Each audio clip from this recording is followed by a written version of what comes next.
Yeah, it was. Oh, good. I guessed right. Penny checks her cell phone. Who are you talking to? Oh, just this guy I met at school. Oh, great. We're still dating, right? Relax, he's just a friend. We're doing an oral report together. He's really nice. I'm sorry, what was that? I had a little stroke after oral. Would you stop? Look, he just moved here from London, okay? He doesn't really know anybody. Oh, good. An English accent. The sexiest accent you can have. No, that's not true. There's French, there's Italian. No, you're right. It's the best. Did you tell him you have a boyfriend? It didn't come up. Maybe you should tell him. What am I supposed to say? Say, can't talk right now, hanging with my boyfriend. England sucks, you suck, USA #1. Fine. Hanging with my boyfriend. Talk to you later. Happy? Yes, thank you. Penny checks her cell phone again. What did he say? Nothing. What? Did your boyfriend make you type that?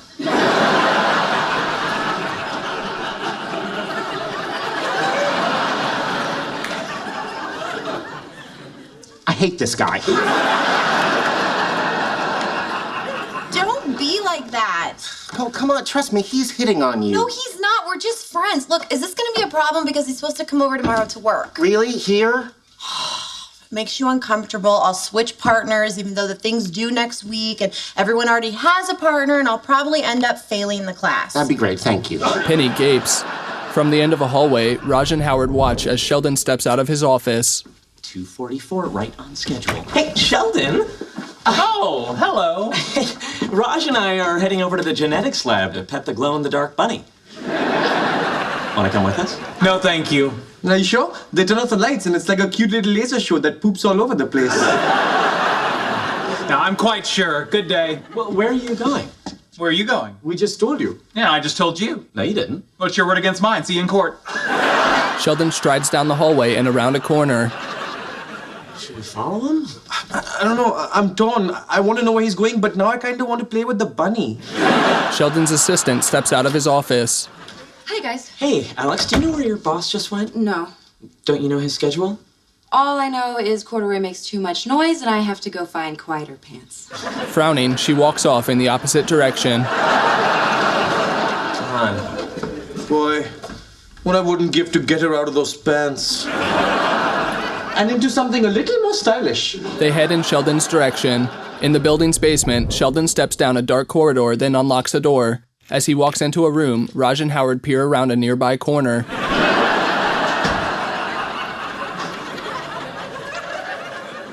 This is where he goes?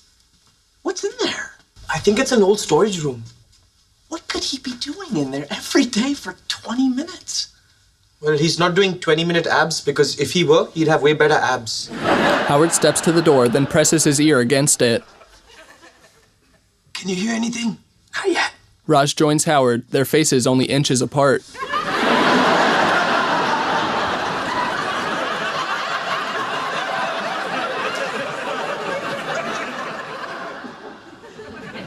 What are you doing? I'm listening. Can't you face the other way and listen? I can't do anything right for you, can I? What the hell is he up to? He is kind of a weirdo. Maybe he's got Leonard Nimoy chained up in there. Or Bill Gates or Stephen Hawking. Why would he chain up Stephen Hawking? Howard, please, you can't treat the man differently just because he's disabled. That's not okay. In his apartment, Leonard peers through the peephole as Sheldon works at his computer. If you're wondering why I've been staring through the peephole, I'm trying to get a look at this guy who's coming over to Penny's. To be honest, I didn't know you were here. It's not a big deal. He's just in her history class. They're working on a project together. I don't even know why I care. You know what? I don't care. You think you don't care? This is silly. I have nothing to worry about. Leonard steps to his desk. Oh, I don't know. Hey, statistically speaking, I'm sure you have something to worry about. What do you mean? Well, if we assume that your looks are average, yeah, right off the bat, 50% of men on Earth are more attractive than you. That's 1.5 billion handsome lads standing by, waiting to rain on your parade. Yeah, but this isn't just about looks. I'm way above average in a lot of other things. Not height, vision, athleticism, or ability to digest dairy products. I'm talking about important things, like emotional maturity. You were just spying on your girlfriend through a peephole. I liked it better when you thought I wasn't here. Leonard sits. I'm not saying you don't have attractive qualities. Your choice of friends is impeccable. You're a good sleeper. Yeah, and last but not least, you buy the grapes I like. You're a real catch compared to some snoring guy with a fridge full of lousy grapes. None of this matters. I trust that Penny cares about me and nothing's gonna happen with this guy. Well, unless, of course, he's a skilled hypnotist. Leonard peers at Sheldon. What? Yeah, while unlikely, it's still a statistical possibility. She might be performing sexual acts with him and not even know it. Now you're just being ridiculous. Am I? The mind's a mysterious thing, Leonard.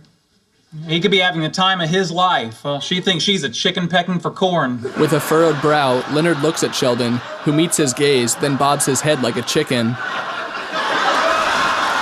In the university basement, Raj and Howard step toward the storage room. Look at us, sneaking around in the middle of the night like a couple of cat burglars. I think we're more like ninjas. I don't want to be a ninja, I want to be a cat burglar. Fine, I'll be a ninja, you be a cat burglar. No, we both have to be the same thing. Howard glares at Raj. Okay, we're ninjas. Thank you.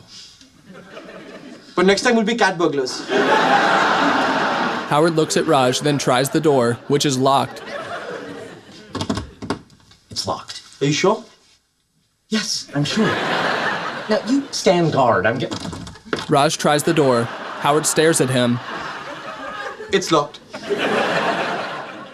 Just keep an eye out. I'll have this open in a minute.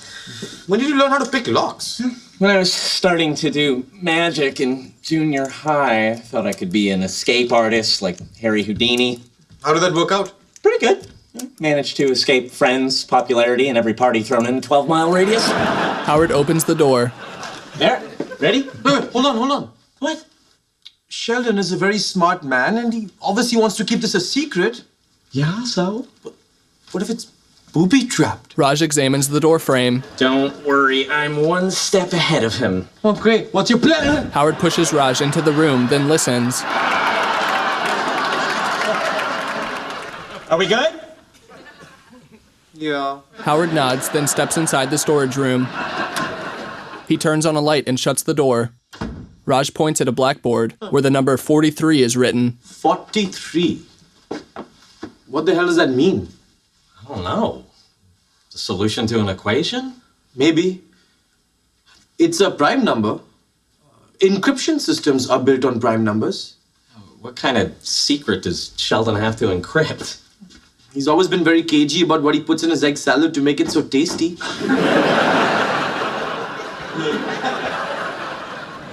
It's paprika. Really? Huh. Okay, one mystery solved. In their apartment, Leonard and Sheldon work at their desks. Okay. Leonard hurries to the peephole. See you at school. See ya. I'll be right back. I thought you left a long time ago. Leonard hurries out, then rushes down the stairs. He catches up to a dark-haired man with a knapsack on the landing below. The man turns to Leonard. What's up? Hey. They descend the stairs. You, moving into the apartment on the 5th floor? No, I was just visiting a friend. Oh, cool. That cute blonde on 4? Yeah, you know her? I'll see her around. I like to keep my distance because her boyfriend's a pretty scary dude. Really? Yeah, he's ganged up. She told me he's a scientist. That's the name of his gang. The Scientists. They are crazy. Well, thanks for the tip. No problem, brother. Stay frosty. The man pauses at the front door, glances at Leonard, then leaves. Smiling, Leonard turns and spots Penny, who stares at him from a landing above.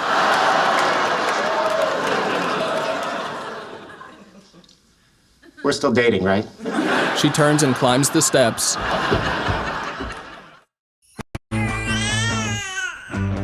It's 10 feet. One shot makes you a soup for 24 hours. Waiting for the break of day. Getting up to splash my face. Wanting just to stay away. Should I try to do something?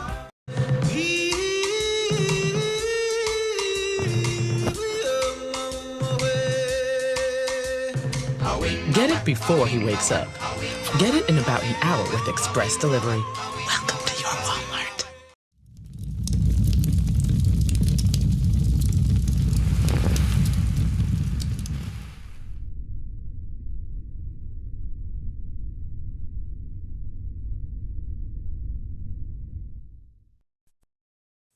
Sitting by himself in the cafeteria, Leonard stares at a coffee mug. Oh, hello, Dr. Hofstadter. Hey, Alex. Call me Leonard. Dr. Hofstadter's my father. And my mother. And my sister. And our cat. Alex cocks her head. Although I'm pretty sure Dr. Boots Hofstadter's degree was honorary. Alex laughs. May I join you, Leonard? Sure. She sits across from him. Hey, Alex, let me ask you something. My girlfriend knows this guy at school. He's got an English accent. Oh, I love English accents. Yeah, you all do. Anyway, I feel like he's hitting on her. She says he's just being nice and that I should trust her. It's probably harmless. You know how it is. I'm sure you get hit on all the time. Right. Because girls are always like, ooh, that guy owns 2 Star Trek uniforms and gets a lot of ear infections. I gotta get me some of that. I don't know. I bet it happens more than you realize. Trust me, it doesn't. You sure? You're cute. You're funny. Maybe you're getting hit on and you don't even know it. Really? Yeah, pretty sure. Alex gazes at Leonard. I gotta get back to work. Thanks for listening. Leonard stands. No problem. Hope no girls rip my clothes off on the way. In Raj's office, Howard paces while Raj writes 43 on a whiteboard. Come on. We're smart guys. We can figure this out. 43. What is 43 besides my mom's neck size? Raj types on a laptop. It's the atomic number for technetium. That stuff's radioactive. Do you think he's building a bomb? Well, it took him 2 years to put together that Lego Death Star. I'm not worried. Later, Howard examines equations on the whiteboard. Oh, this could be something. 43 is the number of calories in half a cup of fat-free yogurt. Why would you know that? I'm sorry, we can't all eat whatever we want and still stay thin. Howard glances down at himself. Later, he sits at Raj's desk, his head resting on his arms. Wait, in the Hitchhiker's Guide to the Galaxy, isn't 43 the answer to the question of life, the universe, and everything? That's 42, dumbass. Hey, feelings. We should stop. I'm exhausted. Yeah, me too. You've got more important things to do. Who cares what stupid 43 means? Not me. Let's go home. They step into the hallway. Wanna get something to eat? Sounds good. Howard rubs his forehead as they walk down the corridor. Put the balls in 43! I have to! They rush back to Raj's office. Dressed for work, Penny steps out of her apartment as Leonard appears. Hi. Hey! Shouldn't you be out with your gang spray painting equations on the side of buildings? Come on, I'm sorry. I just can't believe you don't trust me. I do, of course I do. Then why did you embarrass me in front of my friend, who, by the way, knew exactly who you were? Really? Your picture's on my refrigerator. Oh. You know, I'm really starting to not like this guy. What is your problem? Do you use up all your thinking at work and then have none left over for when you get home? I don't know. It's hard sometimes. Everywhere you go, guys hit on you, even if I'm standing right there. And they're all taller than me. Why is everyone taller than me? You know what? This is all in my head. It's my problem, not yours. Leonard, why do you always do this? Listen to me, you are the one I'm with. You know I love you. So will you please relax because you're driving me crazy? Surprised, Penny stares at Leonard. You know, that's the first time you ever said that you love me. Yeah.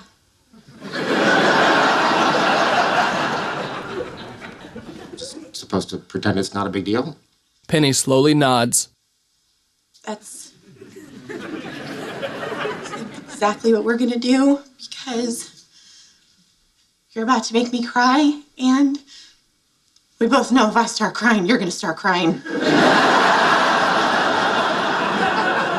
You're right, you should go. All right. Penny hurries down the stairs. Leonard walks into his apartment and shuts the door. She loves me. He checks his phone. Hey, it's Alex. Nice having coffee with you. If you want to talk more, I'm always available. Smiley face, smiley face. What a friendly girl. In the cafeteria, Raj and Howard peer at a laptop screen. Okay, picture's up. Looks like the camera's working. That's good quality video. Better be. It's a spare camera for the Mars rover. How do you get your hands on that? $1 million camera, $10 lock. Oh my God, here he comes. This is it. On the screen, Sheldon turns on the light in the storage room, then locks the door. As Raj and Howard intently watch, he sets a small case on the floor and opens it. What the hell is that thing? I don't know. This is Dr. Sheldon Cooper. Experimental log. Wormhole generator, test 44.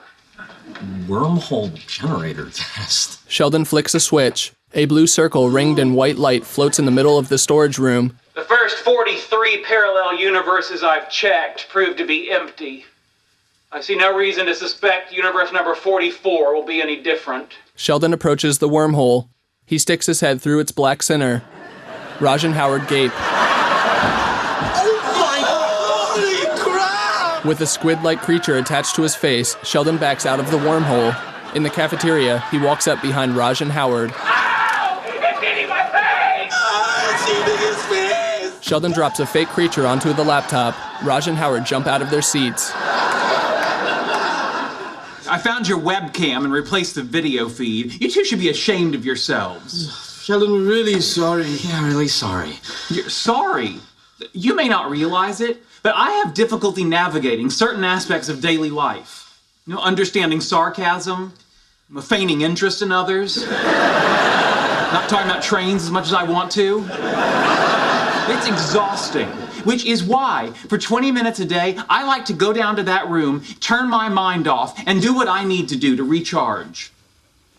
Wait, what are you doing in there? What does 43 mean? You don't need to know. You don't deserve to know. And you will never know. Sheldon storms out.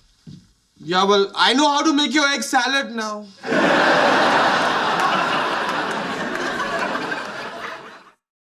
In the basement, Sheldon digs a key out of his pocket as he steps to the storage room door. He unlocks the door, steps inside, then shuts the door and turns on the light. He locks the door, takes off his satchel, then lays it on a table. Sheldon takes out a small brown box and opens the lid.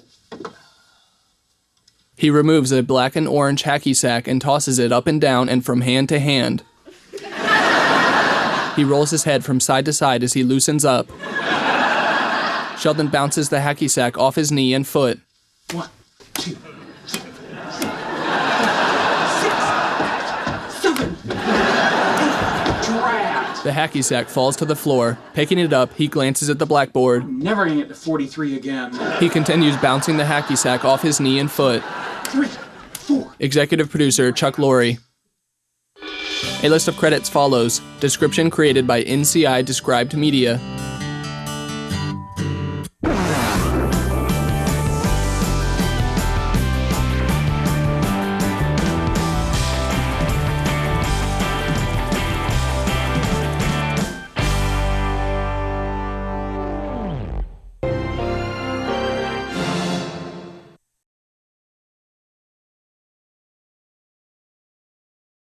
Is it me, or did a bunch of guys have a major glow-up this summer? Obviously, we're gonna go watch.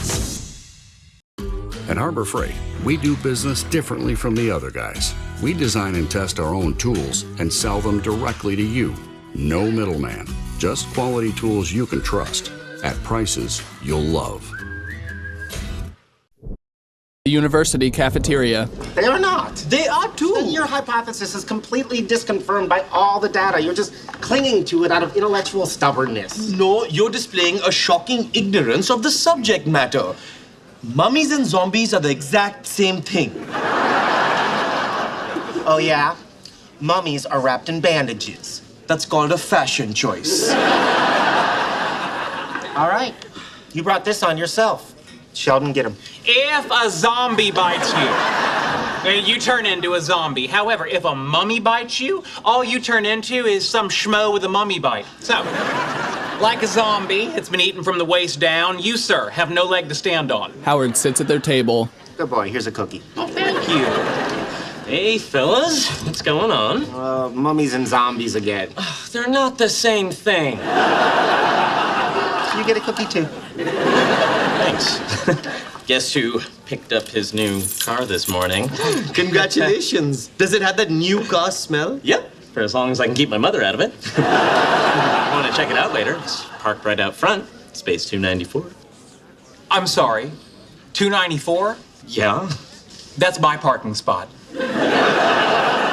Why do you have a parking spot? You don't have a car. You don't even drive. It doesn't matter. That's my spot. Maybe they reassigned it because you never use it. Well, I'm not using my nipples either. Maybe you should reassign those. Sheldon, someday, if you get a car, I'm sure they'll give you another parking space. I don't want another parking space. I want my parking space. It's perfect. It's a corner spot, cutting the risk of door dings in half. It's a mere 28 steps from the building entrance. The nearby tree provides shade on hot days and is also home to a delightful squirrel, which is fortuitous because most squirrels are real jerks. Fun story. Meanwhile, you still don't have a car. Don't try to change the subject. This is about a parking space. It has nothing to do with cars. Are you listening to yourself? I always listen to myself. It's one of the great joys of my life. Now, get your car out of my spot. Yep. Very well. You leave me no choice. Later, Sheldon pushes on the front of Howard's gray Mini Cooper. Sheldon glances up at a tree. What are you looking at, you stupid squirrel? Our whole universe was in a hot, dense state that nearly 14 billion years ago expansion started. Wait, the earth began to cool, the autotrophs began to drool, Neanderthals developed tools, we built a wall. We built the pyramids, math, science, history, unraveling the mystery that all started with a Big Bang. The Big Bang Theory. At home, Sheldon talks on the phone. President Siebert, listen to reason. Yeah, I understand I don't use the parking spot, but that's not the point. Yes, I'm aware you told me not to call you at home. Yeah. But you didn't answer the door. And I know you were there because I saw you through the mail slot. Yeah, well, that's some salty language. May I remind you that you're the president of a major university, not the president of the Potty Mouth Club. No, there it is again. Do you kiss your mother with that mouth? Oh, well, I'm sorry for your loss. Good night, sir. Leonard sits at his desk. Unbelievable. He says Wallowitz deserves my spot because he's a high-profile asset to the university. Well, he's not wrong. Howard did go to the International Space Station. Yo, that was 5 weeks ago. How much longer is he gonna milk that cow? Sheldon, let it go. It's not a big deal. No, this is a slippery slope, Leonard. It starts with a parking space. Where does it end? Like my dad always said, first they say you can't drink and drive. Next thing you know, you can't let your 10-year-old take the wheel while you sleep one off in the back seat. All that story does is make me feel bad for your mother. Leonard, you're my best friend. Why don't you ever take my side? Because I can never understand your side. Later, Howard barges into Sheldon's university office. Give it back. I'm sorry, but could you be more specific? My Iron Man helmet. Koothrappali saw you take it, give it back. Oh, that. Well, see, I wanted it, and you weren't using it. You know, apparently those are the rules we live by now. Payback. It truly is the B word, isn't it? Sheldon, that is a $500 limited edition collectible, and I want it back. Well, I'd love to help you out, but unfortunately, I'm using it. Sheldon puts on an Iron Man helmet and types on his computer. Fine. I'm taking your diploma. Howard takes a framed diploma. Go ahead. It's the only doctorate you'll ever get. Howard leaves. Sheldon sits up straight. It smells funny in here. Next, Penny and Bernadette walk up to their apartment floor. So proud of you, Amy. Your first bikini wax. Yeah. Amy lumbers behind them as they approach Penny's door. So,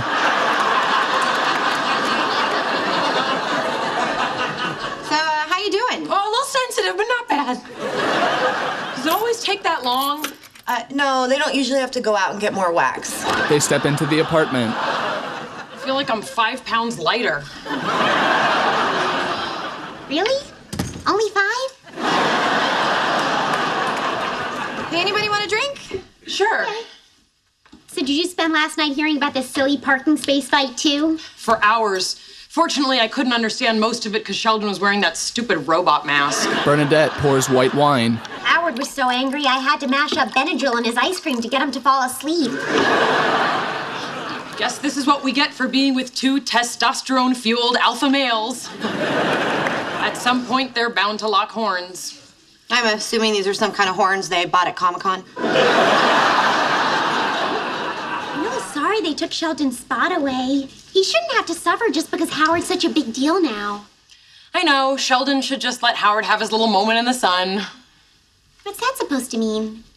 Well, I mean, Howard's never gonna go to space again, but Sheldon will always be a genius. Amy sips her wine. You're right.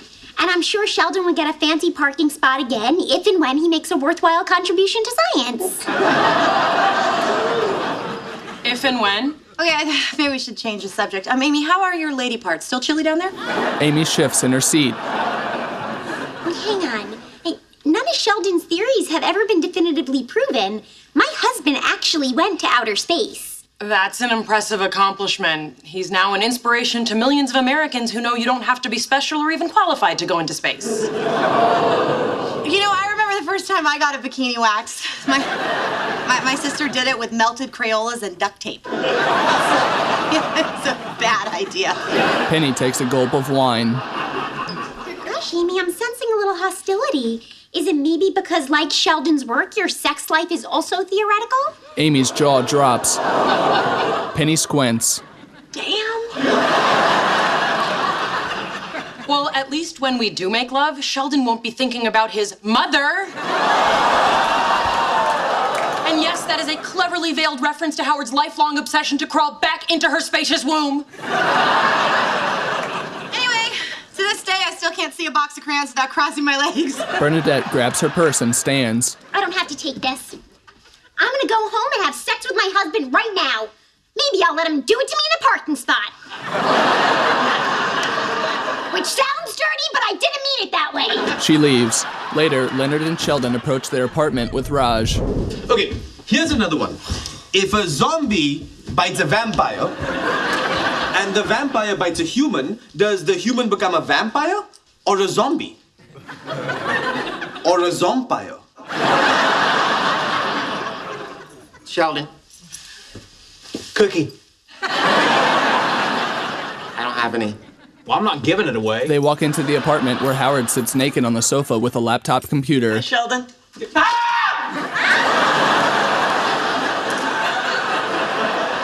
He's in my spot. Leonard, make him stop being naked in my spot. Howard, what are you doing? He wasn't using it. And I needed a nice, cool piece of leather to wiggle my naked ass on. Get off there. Give me back my Iron Man helmet. Give me back my parking space. You don't need a parking space. You don't have a car. But if you don't need an Iron Man helmet, you're not Iron Man. Well, we appear to have reached an impasse. And you know, I have to say, I thought you'd be more upset that your laptop is sitting on my junk. I didn't pick up on that. That's a nice touch.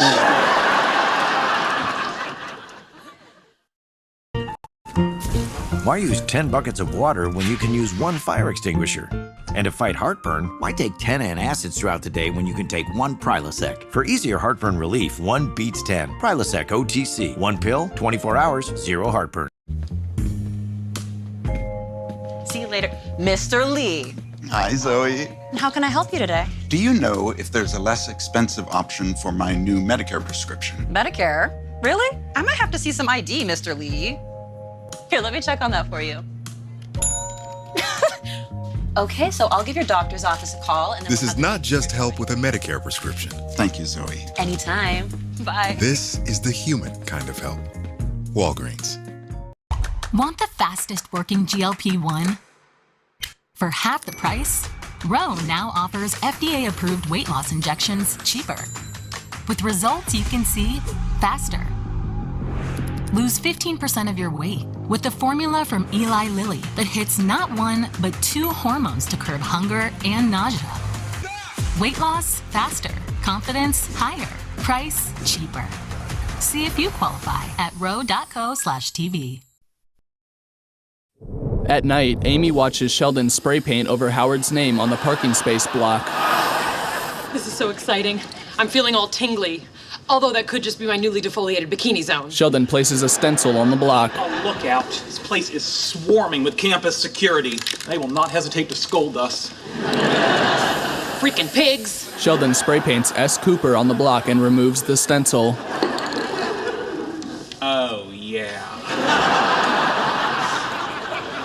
Okay, now, pull your car into the spot and let's get out of here. Wait, I'm leaving my car here? Yes, and be sure and put on the emergency brake. Really makes these things tough to budge. Before I park, come in the back seat. I want to show you something I had done today.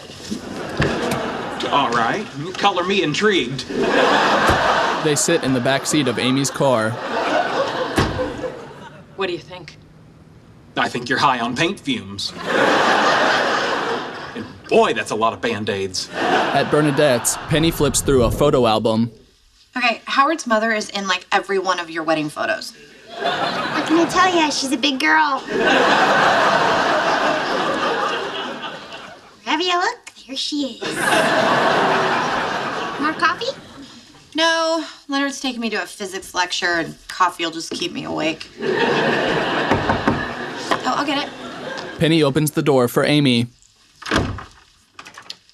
Oh, looks like someone's on Team Bernadette. Where's Howard? He's not here. What's wrong? He had my car towed. It cost me $200 to get it back. Oh, no. Where was it parked? In Sheldon's spot. Well, that doesn't make sense. Sheldon doesn't have a spot.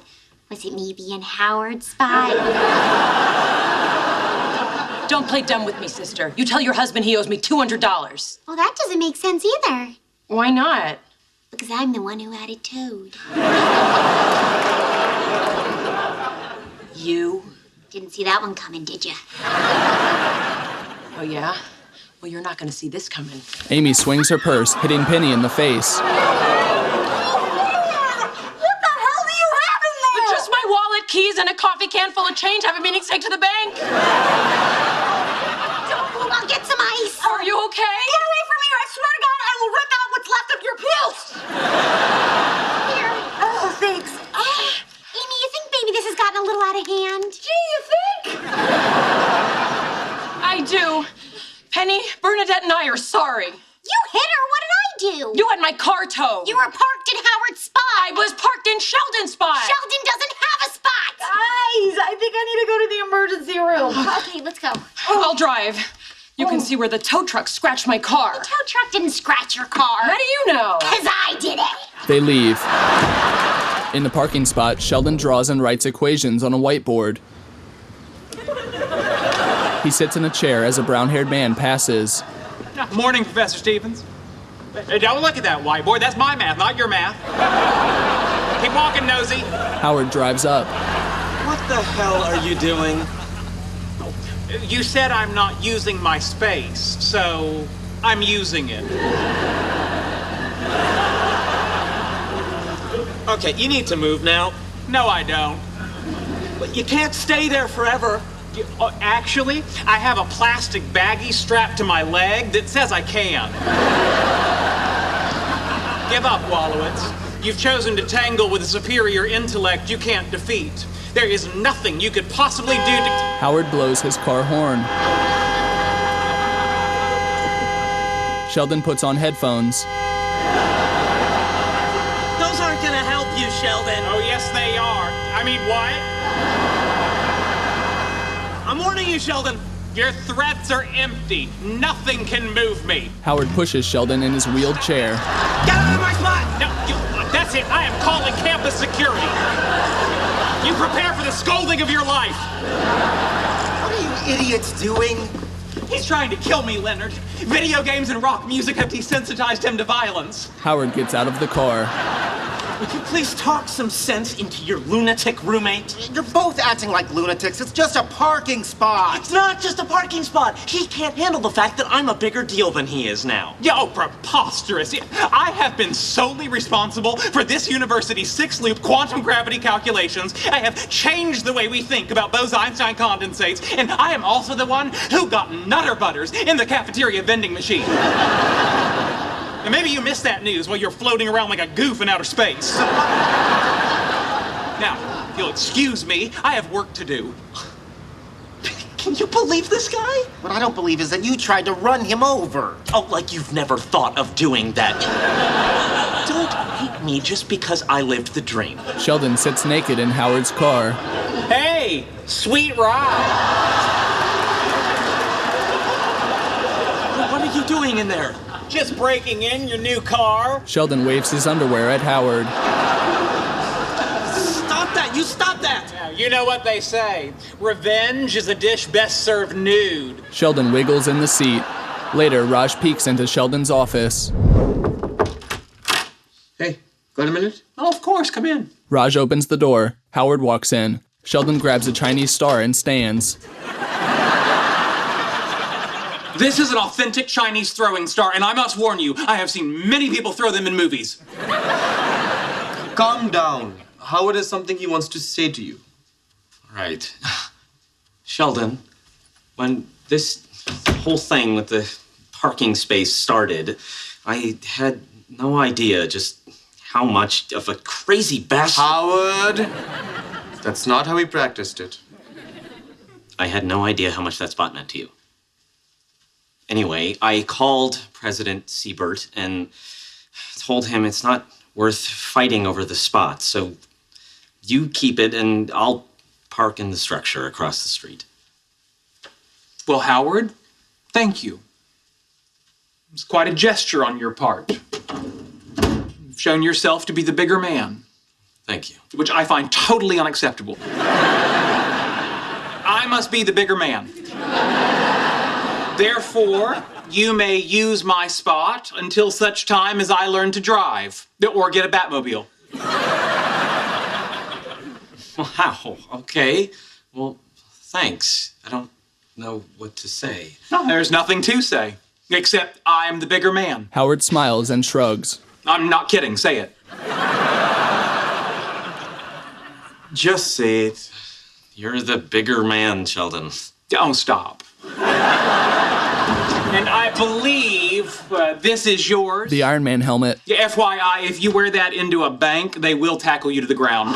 Later, at a restaurant, Howard and Bernadette dine with Sheldon and Amy. Yeah, I'd like to propose a toast to burying the hatchet. To burying the hatchet. You know, I'm kind of glad this happened. Me too. In a weird way, I kind of feel like it brought us closer. Yeah, everybody's happy. Great! Penny, with 2 black eyes and a bandaged nose, walks off. Sheldon steps into a dry cleaning store and approaches a bald man. Can I help you? Yes. According to information I gleaned from Yelp, you had great success when a Santeria Susie 37 brought you a pair of leather slacks stained with chicken blood. You know, I believe I may have a similar problem. Sheldon places his couch cushion on the counter.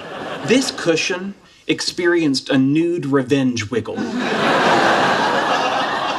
What? A naked man sat on it. Now, here's my concern. His diet is rich in fatty deli meats. What tests do you have to detect lipid residue? Lipid what?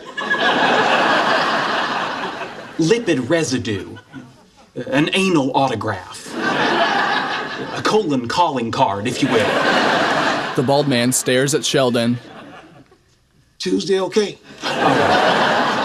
Now, don't rush it. We may be dealing with befoulment on a molecular level. Let me write you a ticket. Nearby, a boy uses a laptop computer. Is that your son? Uh-huh.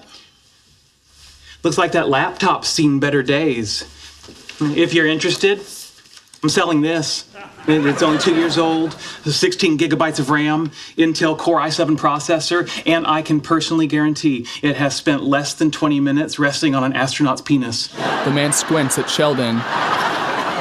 Executive producer Chuck Lorre. A list of credits follows. Description created by NCI Described Media.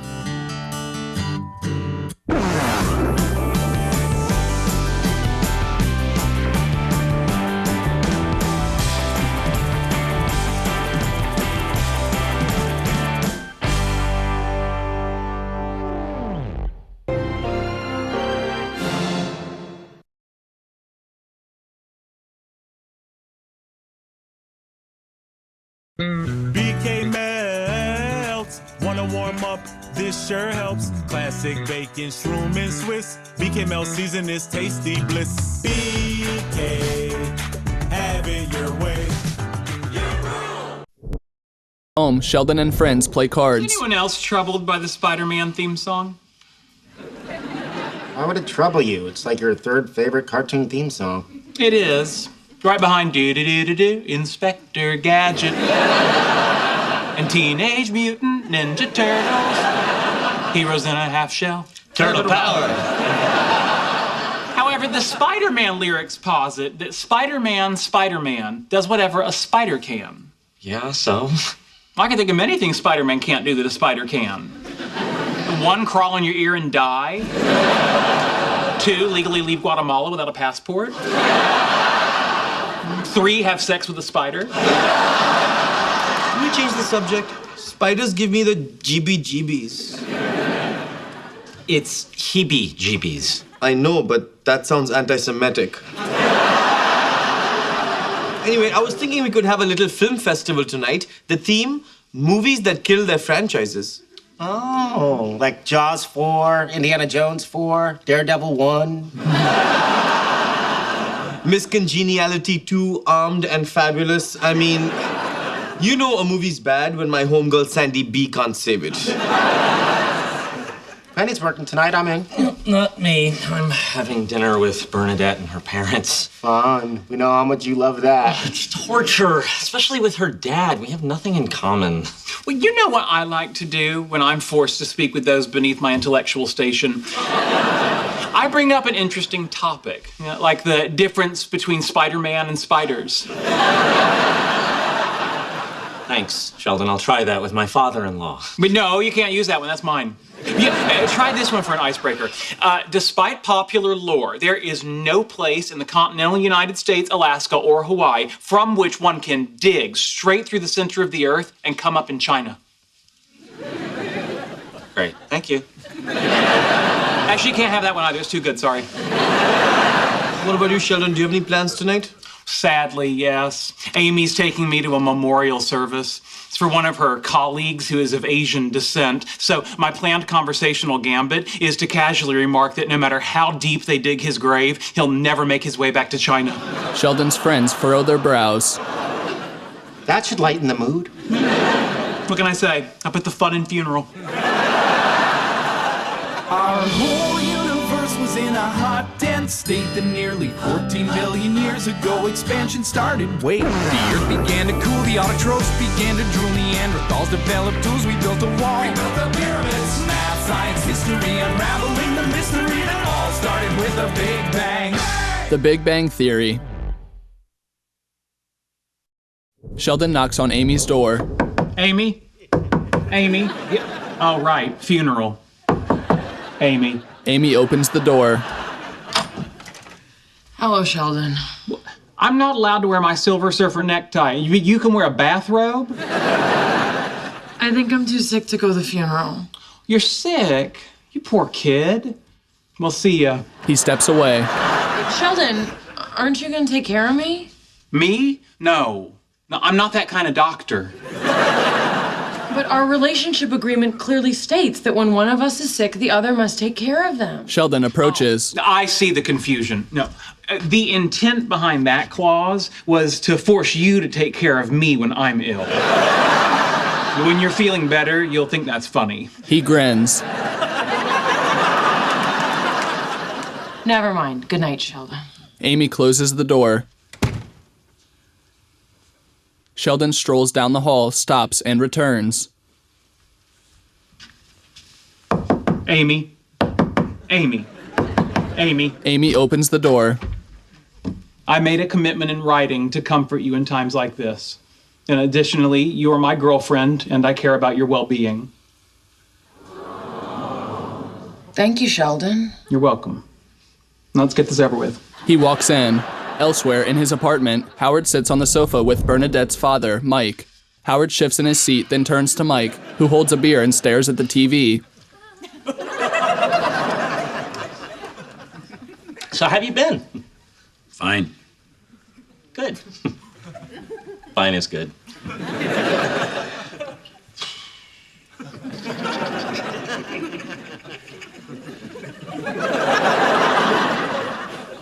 How you liking retirement? It's fine. I'm sensing a theme.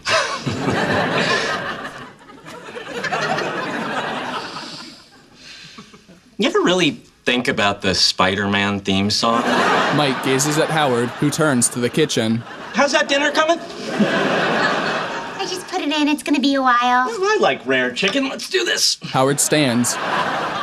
You could die. Howard sits and glances at Mike. Death by chicken. It's a pretty foul way to go. Mike furrows his brow at Howard. Mrs. Rostenkowski brings Mike a beer. Here's another beer, honey. Thank you. So, Mrs. Rostenkowski, you took that trip to the Grand Canyon. How was it? It was good. She smiles. Howard smiles at Mike. Had no idea you were the chatty one. At Amy's apartment, Sheldon takes a thermometer out of Amy's mouth.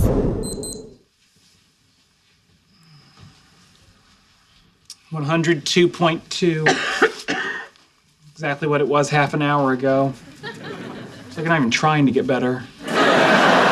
Sheldon uses hand sanitizer. Sheldon, you don't get over the flu in half an hour. Well, not with that attitude. I have to say, I'm finding your bedside manner a little lacking. I'm sorry. I just want you to get better as soon as possible. And with that goal in mind, let me ask you a question. Do you believe in the placebo effect? Of course I do. There have been many studies proving its validity. Yeah, great. Now, this may look like a Tic Tac, but it is really a powerful medication specifically designed to cure your illness as well as freshen your breath. He hands her a Tic Tac.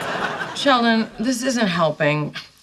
Why don't you just let me get some rest? Well, how can you sleep? I'm not done making you feel better. I still have to put a cold rag on your head, sing to you, and apply VapoRub to your chest. Amy's eyes widen.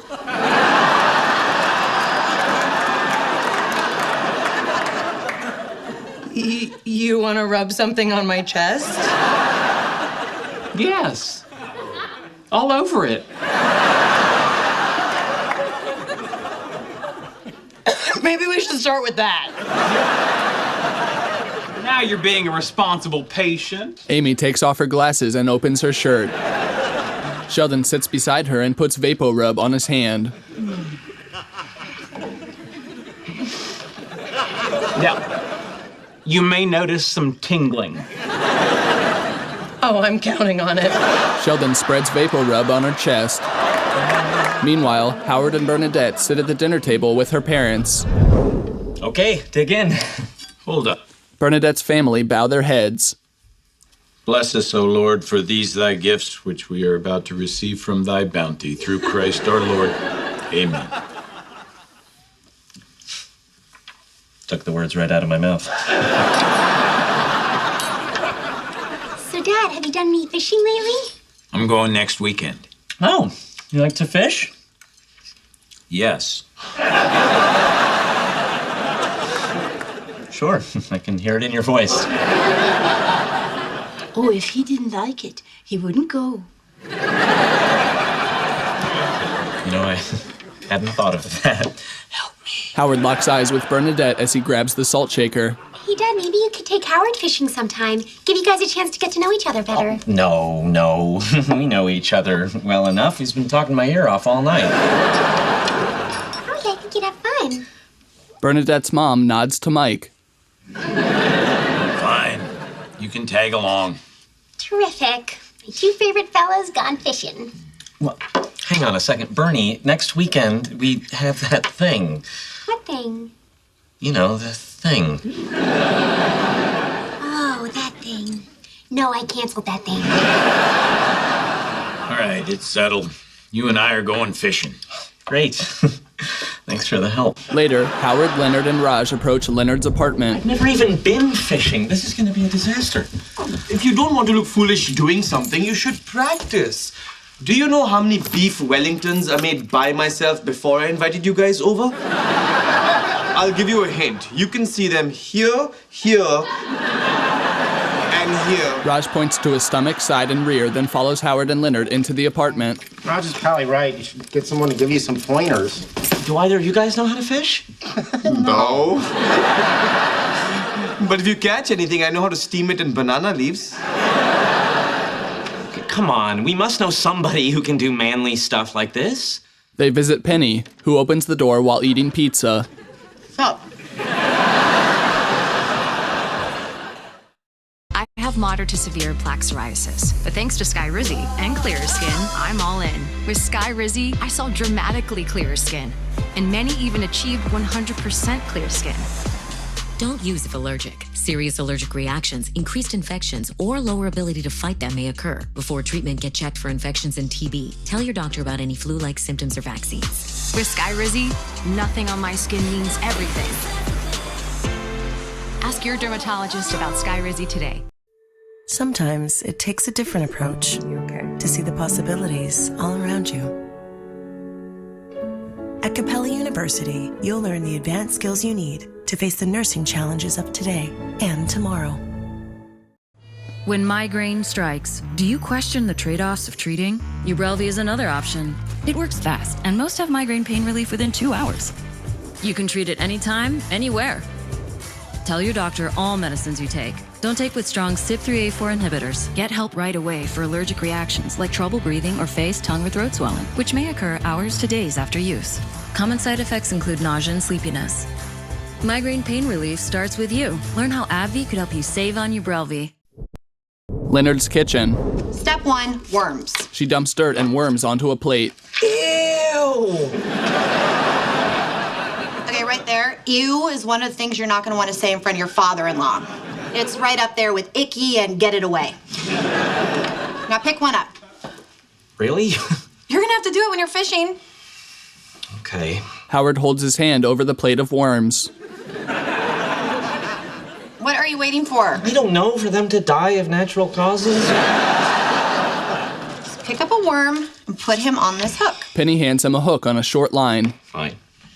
Howard picks up a worm and drapes it over the hook.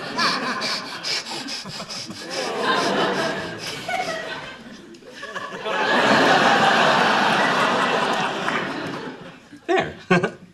I'm no expert, but I think the hook has to go through the worm. Fine. Sorry, Mr. Worm. Sherm the worm. Okay, don't name him, just jab a hook in his face. You got this, buddy? Yeah, come on, Howard, hook that worm. You can do it. That's Great. Cheerleading. Way to man things up. Howard hooks the worm. At Amy's, Sheldon reads a genetics book. The control group displayed significantly fewer genetic abnormalities. But because of flaws in the experimental design relating to environment and diet, they lived inconclusively ever after. The end. That was great. Rub my chest again. No, I need to get you down for a nap. For some reason, that Vapo rub gets you all fired up. Sheldon opens the door for Bernadette. How's the poor thing? Oh, I'm hanging in there. Thanks for asking. Bernadette sits beside Amy. Hey, Amy, I brought you some drugs we've been working on in the lab. This is proving really good for congestion, but there's a slight chance it can make your tears burn like acid, so if you take it, happy thoughts. I'm gonna draw you a soothing bath. Where's your bath thermometer? I don't have a bath thermometer. Fine, then I'm going to draw you a nerve-wracking bath of indeterminate temperature. Sheldon ambles into the bathroom. This is a really good expectorant, although some test subjects reported lactating uncontrollably when they heard music. Okay. Here's the deal. I don't need your medicine. I'm not sick. I don't understand. I got better 2 days ago. It's just been so nice having Sheldon take care of me. So you've just been lying to him? See the stuff in my nose? Rubber cement. I don't mean to be judgy, but this is the kind of thing lunatics do. All right. I'll tell him. Amy, would you be strong enough to bathe yourself, or do you need my help? Amy exchanges glances with Bernadette. I'll tell him tomorrow. Amy hurries toward the bathroom. Mama needs a bath. Meanwhile, in Leonard's kitchen, Penny instructs Howard. Now let's assume by some miracle you actually catch a fish. You're gonna have to know how to gut it. So, what you're gonna do is you're gonna take your knife, slice him right up the belly. As Penny slices a raw fish, Howard gags. You want me to stop? No, I'm fine. Keep going. All right, now you don't want to cut too deep into his guts or the blood will just squirt all over your face. Leonard and Raj gag also. Oh my God, what is with you guys? It's not our fault. Our dads never did anything like this with us. What, never? My dad was an anthropologist. The only father-son time he spent was with a 2,000-year-old skeleton of an Etruscan boy. I hated that kid. Mine just took me to his gynecology office. I got so bored I'd put vaginal lubricant at the bottom of my shoes and pretend I was ice skating.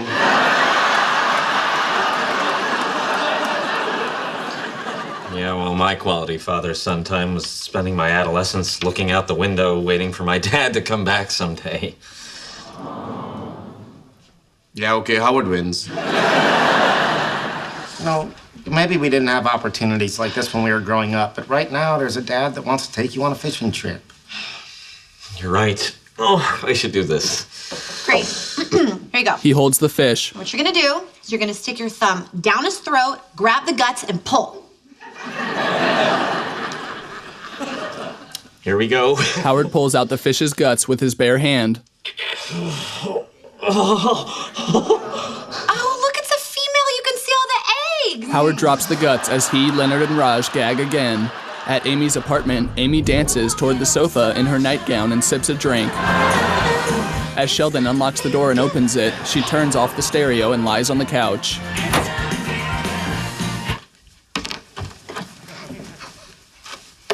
Oh, Sheldon. Am I glad you're back?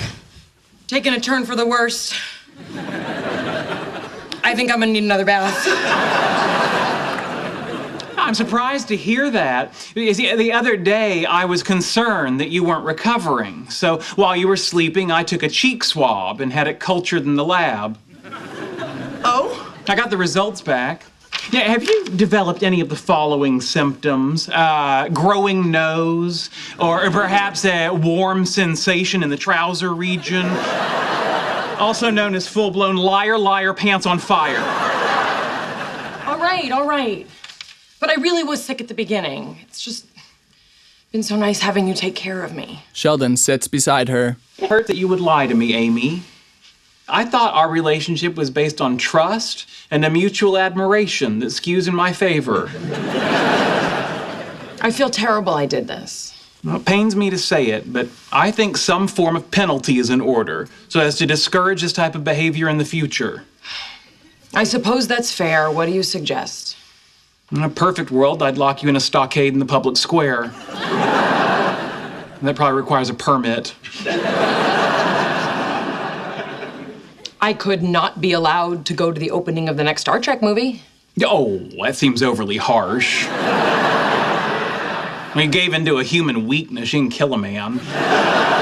You know, it's a tad old school, but my father was not one to spare the rod when my brother would sneak into his truck and drink his driving whiskey.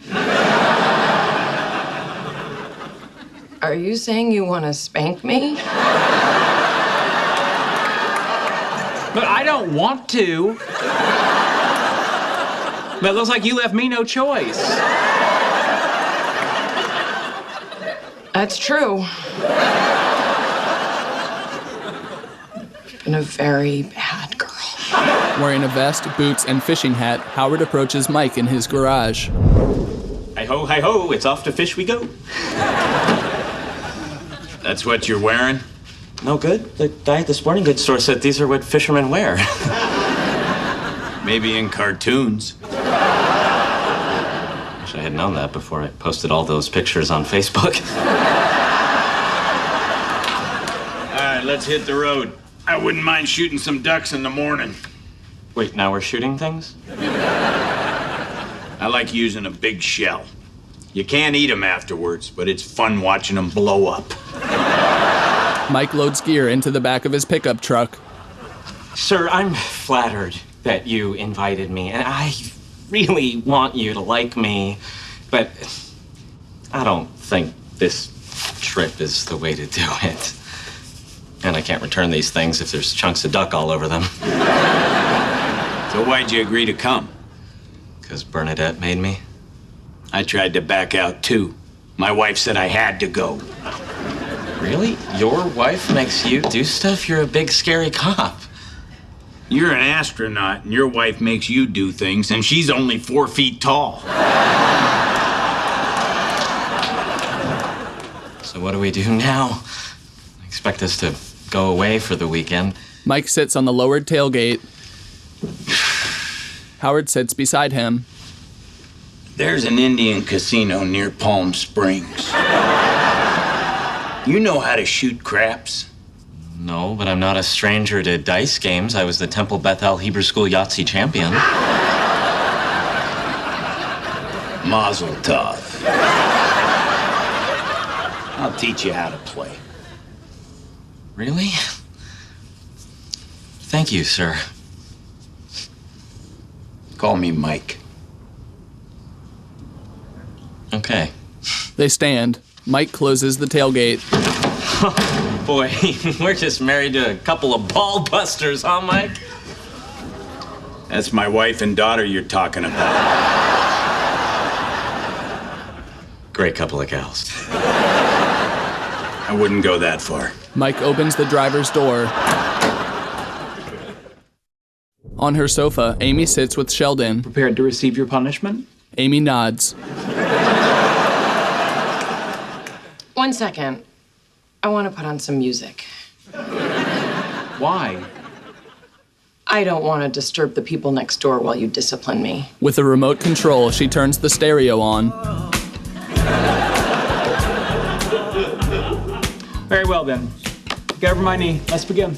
Amy lies face down across his knees. Sheldon spanks her rear. Oh, my. Excuse me. You're not supposed to be enjoying this. Then maybe you should spank me harder. Maybe I will. Executive producer Chuck Lorre. A list of credits follows. Description created by NCI Described Media.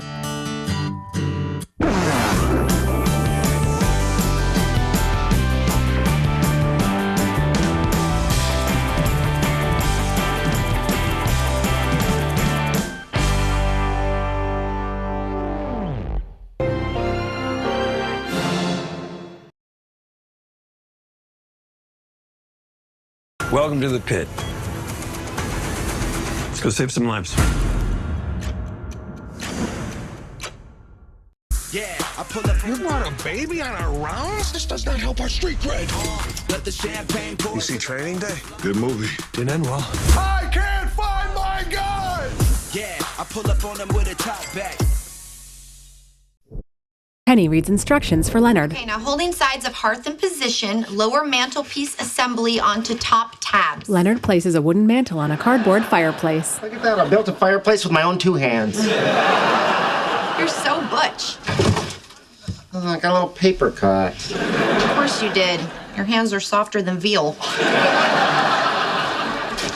Before I forget, Saturday I'm planning a little Dungeons & Dragons night with the guys. Really? That's how you're gonna spend your Saturday night? Come on, I hardly ever get a chance to play anymore. Oh, you poor thing. Is having a real-life girlfriend who has sex with you getting in the way of your board games? Leonard places figurines on the mantle. A little bit, yeah. Amy sits at Sheldon's kitchen table.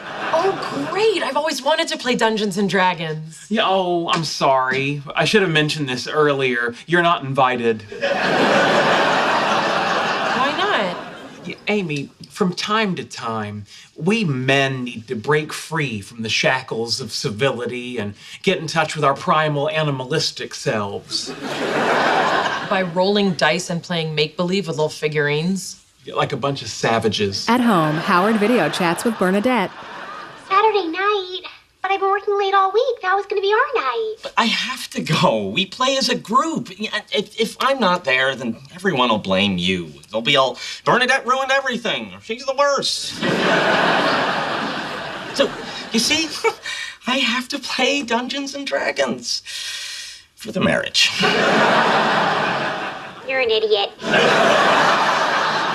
I'm your idiot.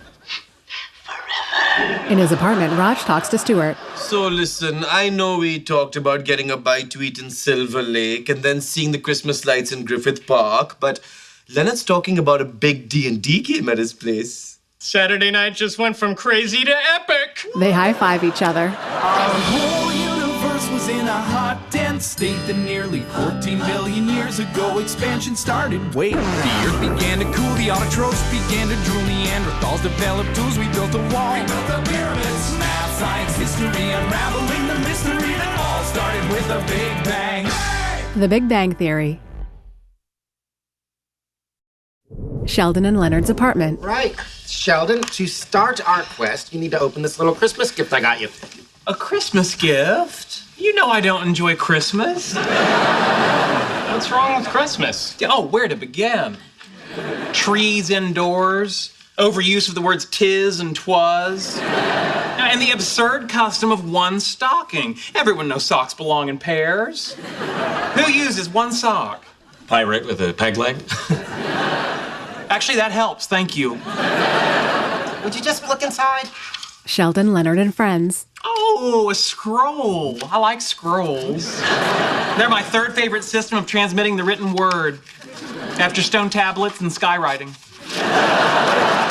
You have all been summoned to join a thrilling Dungeons & Dragons adventure. Your quest begins in a secret northern village of elves who have all been massacred. I like where this is headed. Your task is to rescue their leader from a dungeon of ogres. Oh, that's a saucy twist. That leader's name, Santa Claus. But no. It's actually ho, ho, ho, but you'll get the hang of it. Thought it'd be fun to make a quest with a holiday theme. Fun? Mixing Dungeons & Dragons with Christmas is like making a sandwich of grape jelly, the best tasting jelly, and petroleum jelly, the worst tasting jelly. Okay, here we go. You find yourselves in the smoking remains of Santa's village. Clearly, a great battle has taken place. Oh man, the first monster I see, I'm gonna sneak up behind him, whip out my wand, and shoot my magic all over his ass.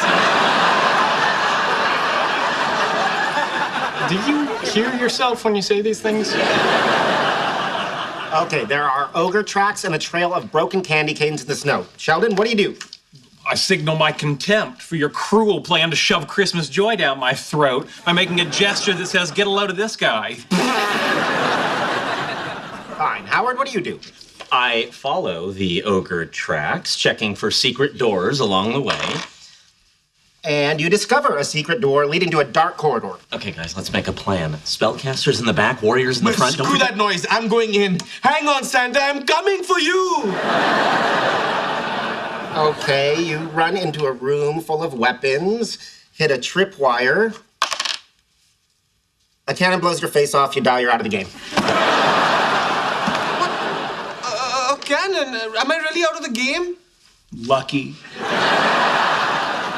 Come on, moving on. Wait, doesn't anyone have a rod of resurrection? Because if you've got one, I need it bad. Get in here with your rod and give it to me. Okay, you need to say these things in your head before you say them out loud. Penny opens the door. Hey guys, I don't mean to interrupt your little game, but I thought you'd like to see what you're missing out on. So, Bernadette?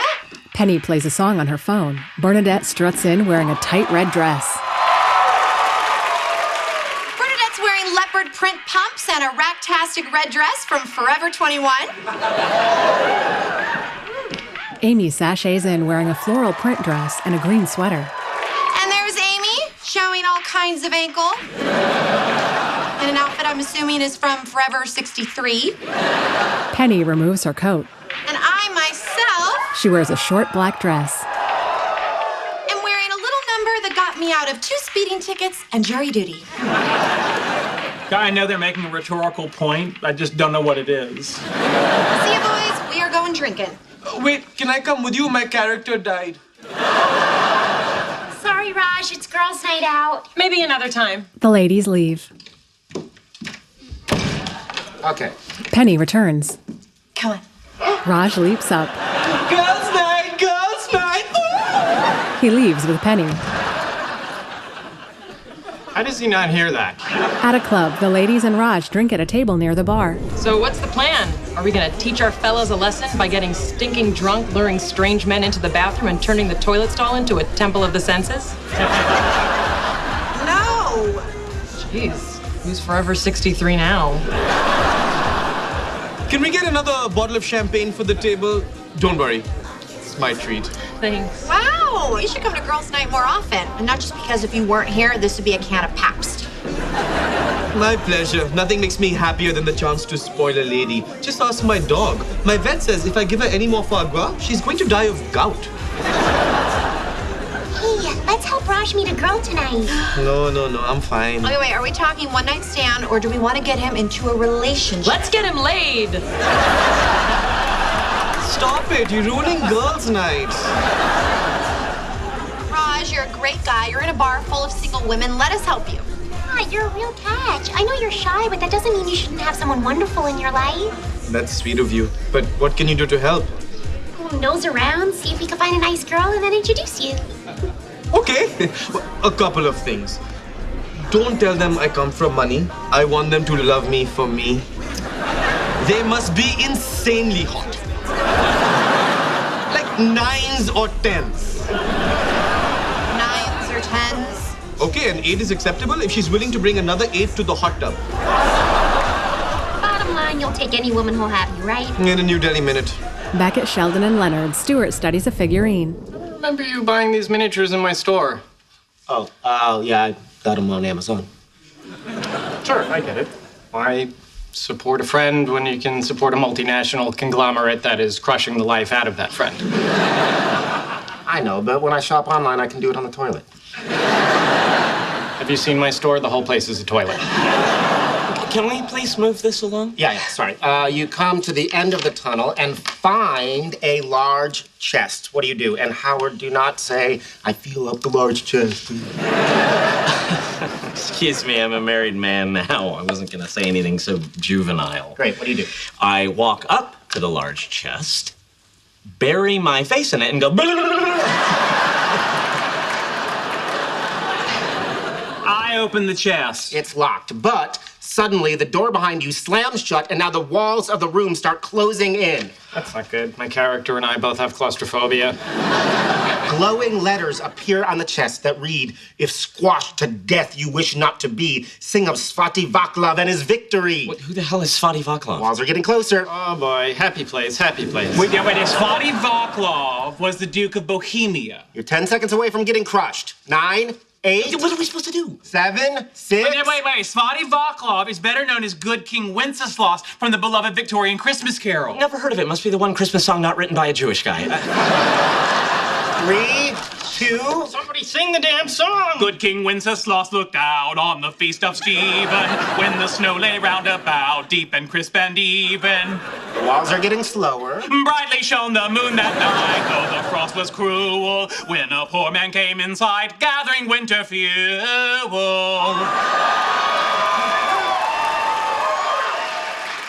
The walls stop. You're safe. That was amazing, Sheldon. How did you know that? Hey, it was simple. I combined a well-known historical fact about Bohemia with the memory of my grandparents, Mima and Pop-Up singing Christmas carols, while I sat in front of the fire and tried to build a high-energy particle accelerator out of Legos.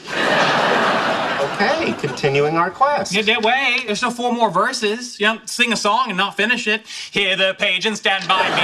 Thou knowst it telling, yonder peasant, who is he? Where in what his dwelling? Brightly shone the moon that night, though the frost was... People can be cruel, I imagine. This drug seems to have the potential to actually heal you. It's funny. You have this other persona. How is that? Edward! Who don't remember me? You know each other? He's leading a double life. You haven't changed a bit.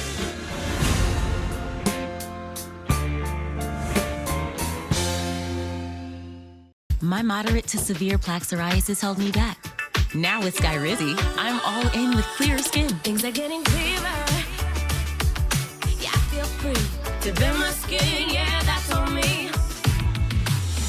Nothing is everything. Whoa. With Skyrizi, 3 out of 4 people achieved 90% clearer skin at 4 months. And most people were clearer even at 5 years. Skyrizi is just 4 doses a year after 2 starter doses.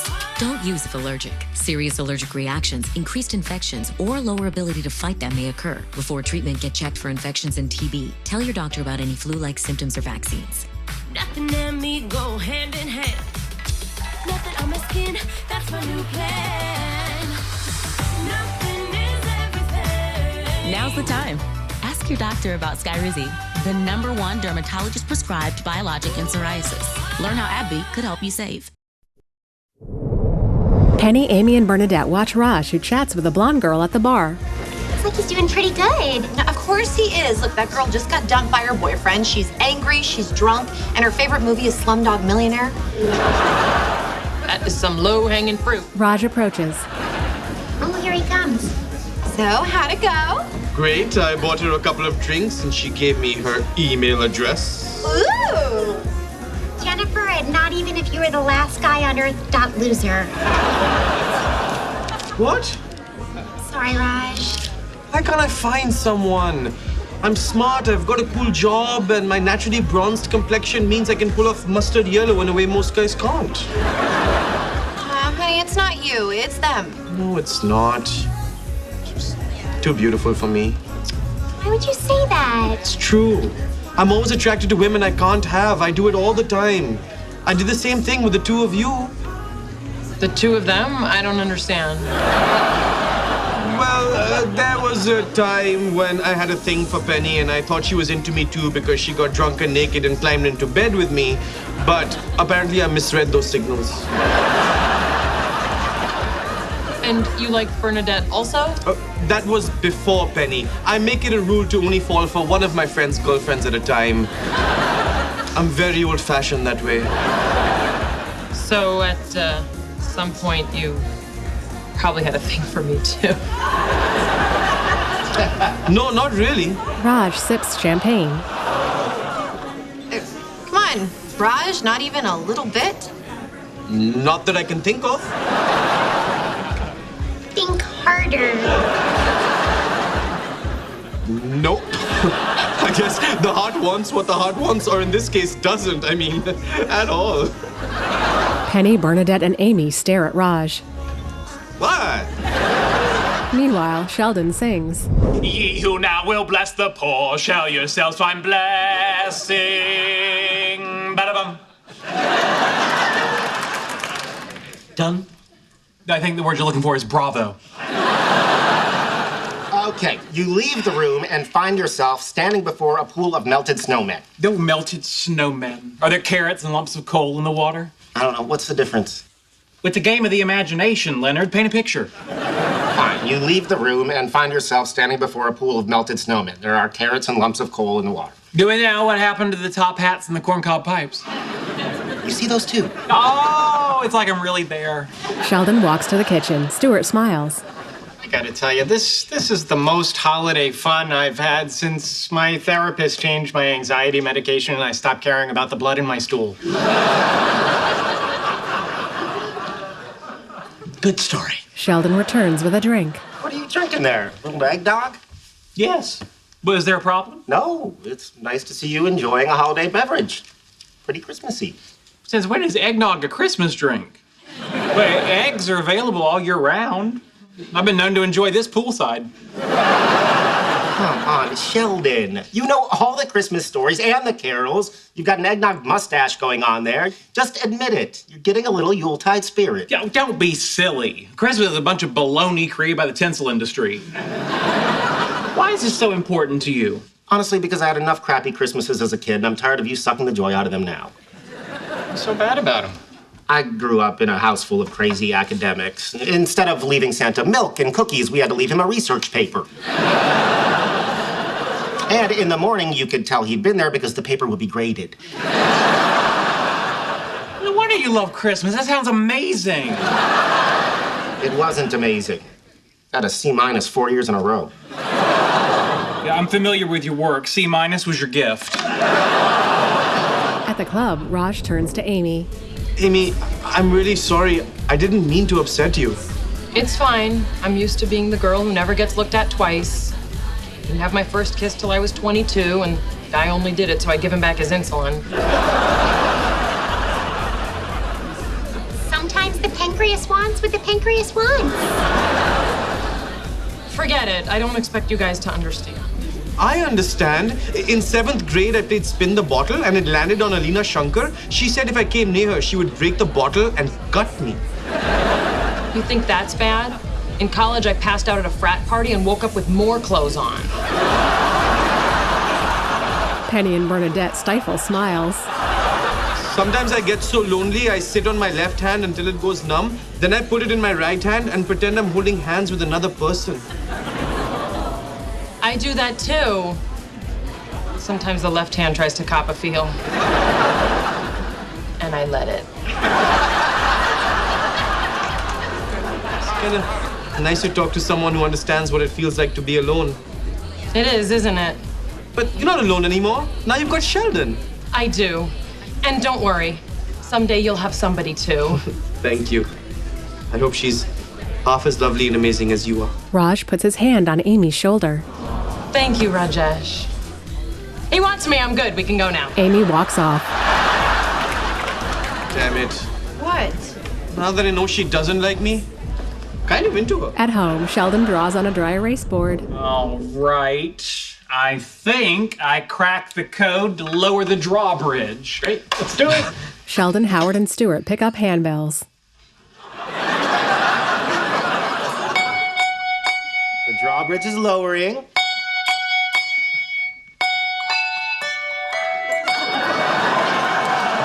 My carpal tunnel's acting up. Play through the pain.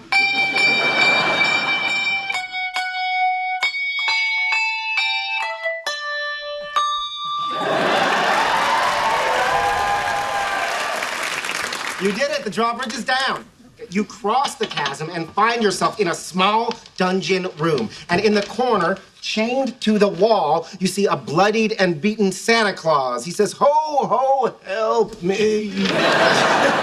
Yes, we found Santa. Christmas is saved. Don't ever tell my mother I said that. I take out my skeleton key and run to Santa to unchain him. But first, I cast a spell of paralysis on Stuart and Howard. What are you doing? Yeah, you can't talk. You're paralyzed. I get right up in Santa's big fat face and say, "Well, well, well. Jolly old Saint Nick, we meet again." Yeah, I believe the last time we spoke was in the Baybrook Mall in Galveston, Texas, when I was 5 years old. Isn't that right? Okay. And my mother dragged me there and she popped me down in your lap. And you asked me what I wanted for Christmas. And I told you my pop-pop, because that was the year my grandfather died. I missed him and I wanted him back. Leonard turns to the others. This is weird, right? Pop-Pop was the only one in my family who encouraged me to pursue science. But you didn't bring him back, did you? No, instead I got Lincoln Logs. Now, you can build a lot of neat things out of Lincoln Logs, but Pop-Pop ain't one of them. And now you're here asking me for something to save you. Well, sorry, Mr. Kringle, but today's not your day. I'm leaving you here to rot, and I hope the ogres feast on your bones. I take the skeleton key, and I toss it into the chasm, and on the way out, I give Santa a swift kick in his bowl full of jelly. Okay. So Wallowitz and Stewart are paralyzed, Santa's dead, and I picked this over having sex with my girlfriend.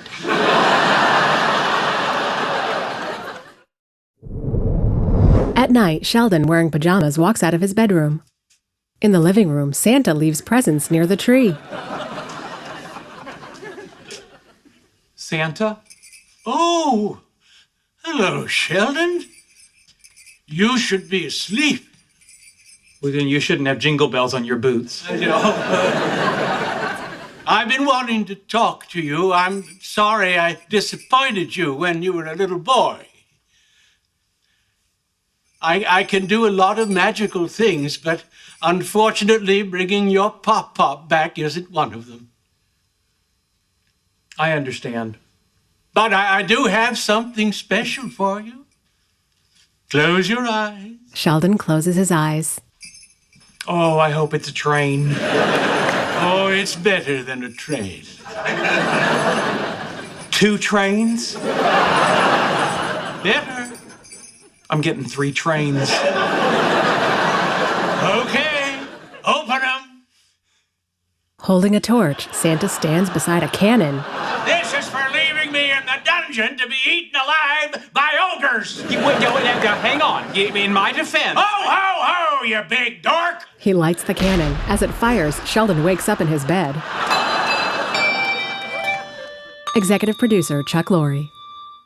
A list of credits follows. Description created by NCI Described Media.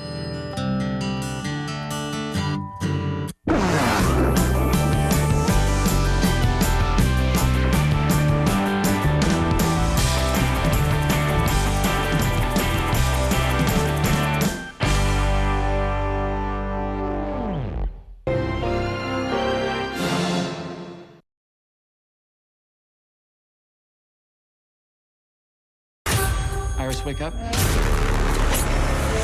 Shut her down already. What is she talking about, Josh? Did you jailbreak your sex bot?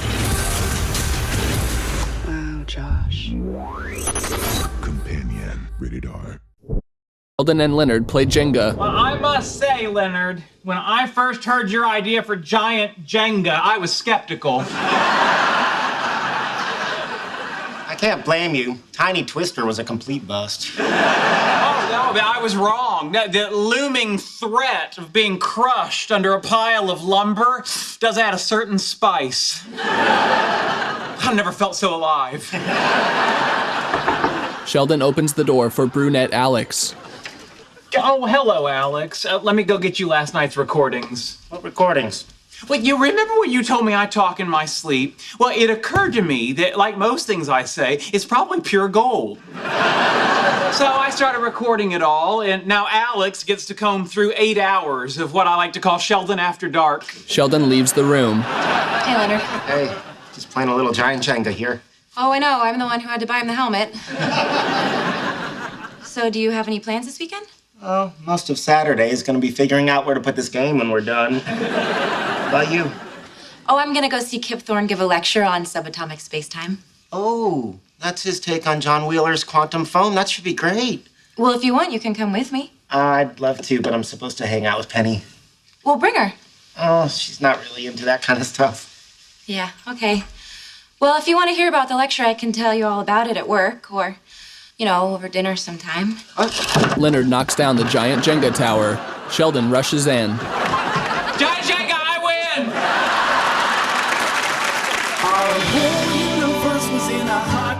state that nearly 14 billion years ago expansion started. Wait, the earth began to cool, the autotrophs began to drool, Neanderthals developed tools, we built a wall, we built the pyramids, math, science, history, unraveling the mystery that all started with the Big Bang. Hey! The Big Bang Theory.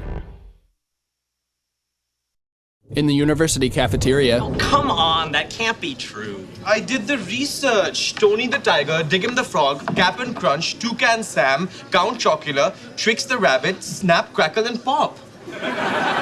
Not one cereal mascot is a girl. It's a total breakfast sausage fest.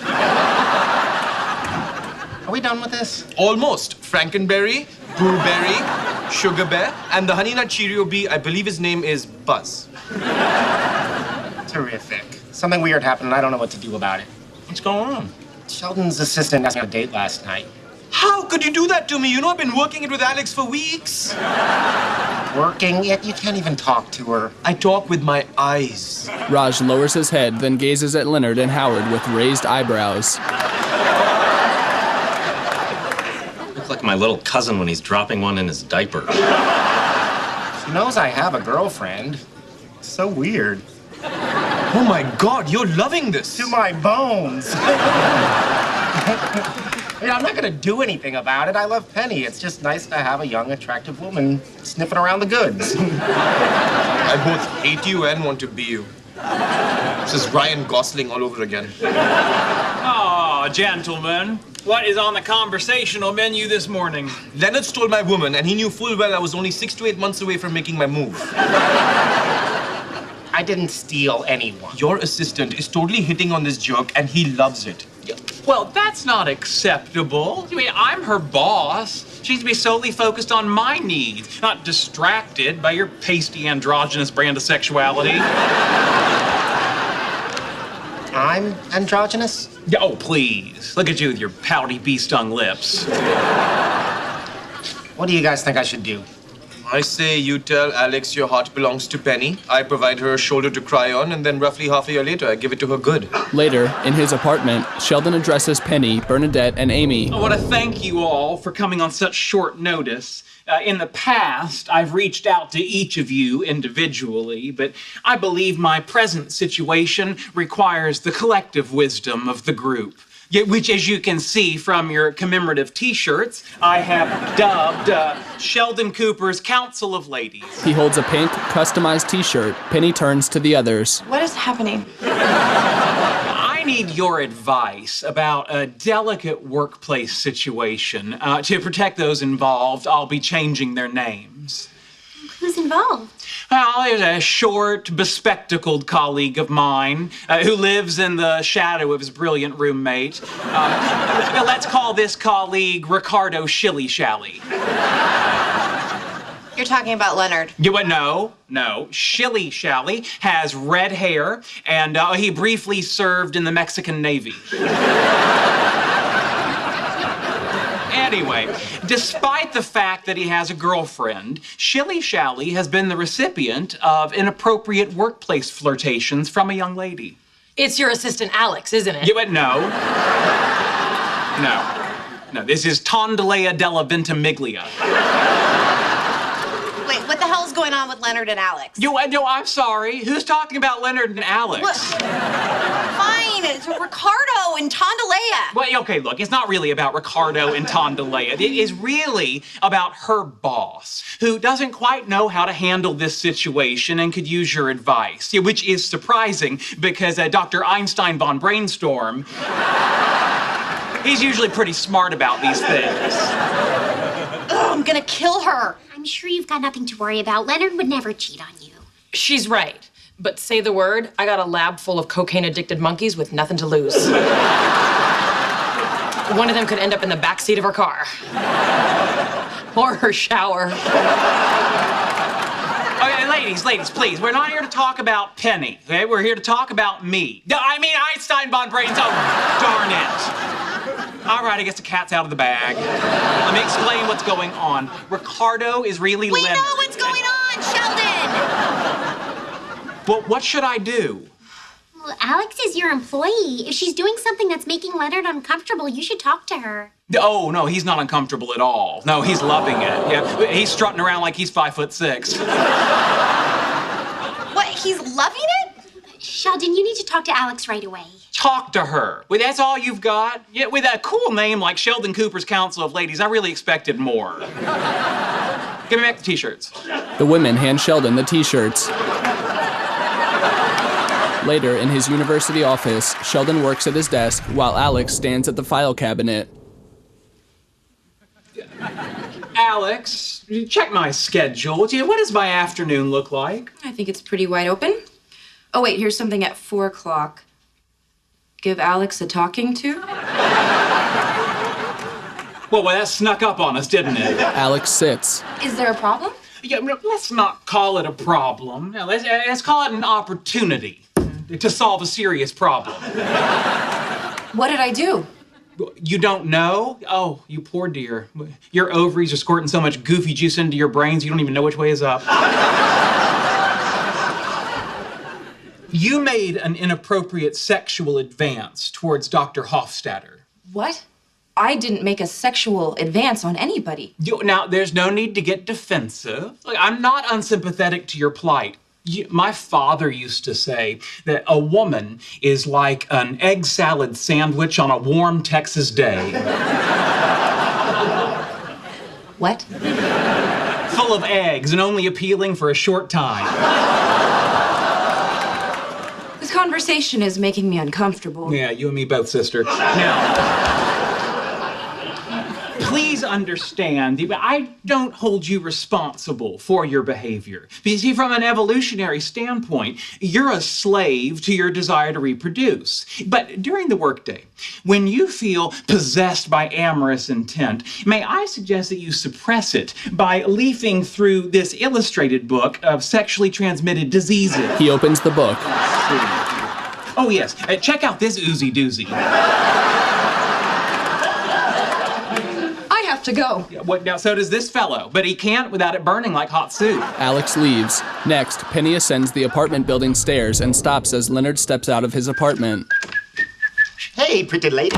Oh, you seem extra happy. Yes, I am. Any particular reason why? I don't know, just having a good day. This morning, Sheldon fell asleep on the way to work, so I got to listen to the radio. That was pretty crazy. Mm-hmm. Anything else? I found this quiz online called Which Star Trek Character Are You? And it only took me 4 tries to get Captain Kirk. That's great. Oh, it was. I'm glad you're having such a great day. Yeah. And the one thing that could make it even better is an evening with my special girl. Oh, and who's that? What do you mean? Oh, I just didn't know if you meant me or Alex. Why would I mean Alex? Because I know she hit on you, and I know you liked it. What? Don't play dumb with me. Ricardo shilly-shally. Penny walks into her apartment and slams the door. I'm missing something. Leonard steps back into his apartment where Sheldon sits at his desk. Did you say something to Penny about Alex? Yes. Yeah, and a fat lot of good it did me. All she did was get mad at you. Why would you do that? Well, I needed advice about a woman. And I would have asked you, but if the last few years have proven anything, it's that you can't tell a uterus from a unicycle. At least I know not to blab to a girl about somebody flirting with her boyfriend. Yeah, good to know. A few more helpful hints like that, you may find yourself on the Council of Ladies. Sheldon answers his cell phone. I see. Yeah. Wait, what time? Oh, very well then. That was the Human Resources Department at the university. Apparently, my assistant Alex has filed a complaint accusing me of inappropriate behavior in the workplace.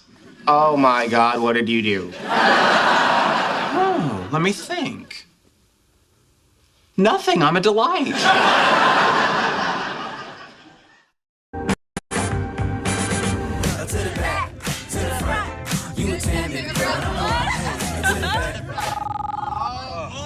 Hi, Frank. Hey, Goldie. Sorry to bother you. I'm looking for those reports from yesterday. They're already on your desk, Frank. Of course they are. Got them right here. Hi, Frank. Introducing individual audio zones. Easily isolate phone calls to the driver's seat in the all-new 3-row Infiniti QX80.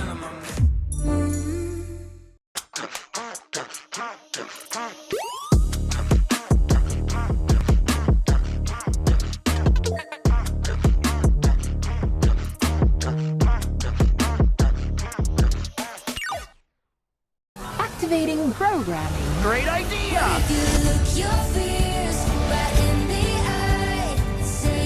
I will register that as a 10. I am a wild robot. At the university, Sheldon knocks on an office door. Human Resources Department?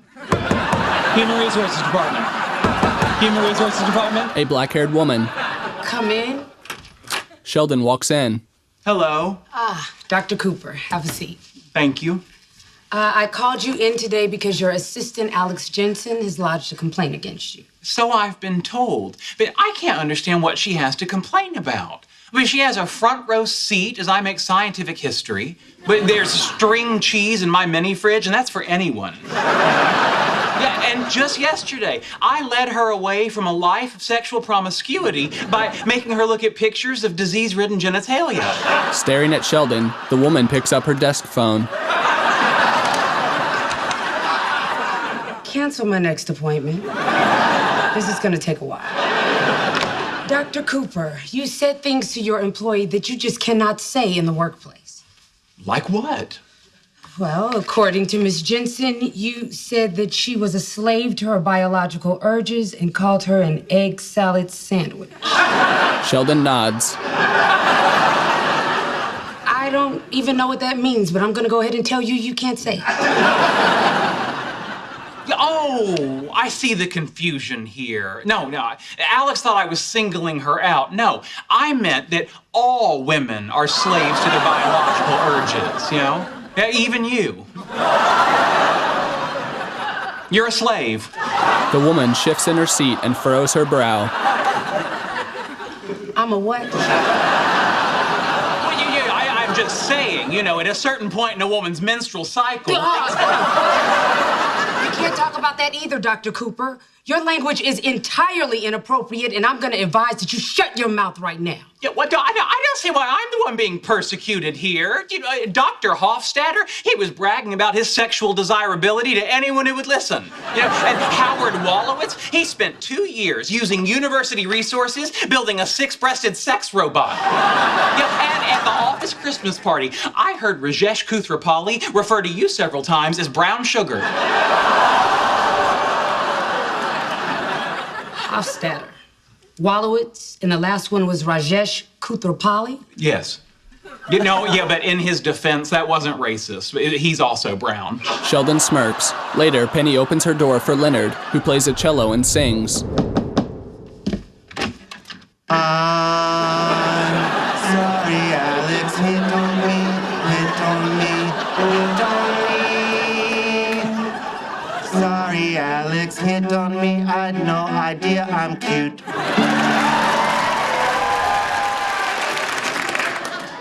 Oh, damn it, you are. Leonard steps in. Please forgive me. I should have told you about Alex. I don't care about Alex. Fine, I care. Okay, I hate that bitch.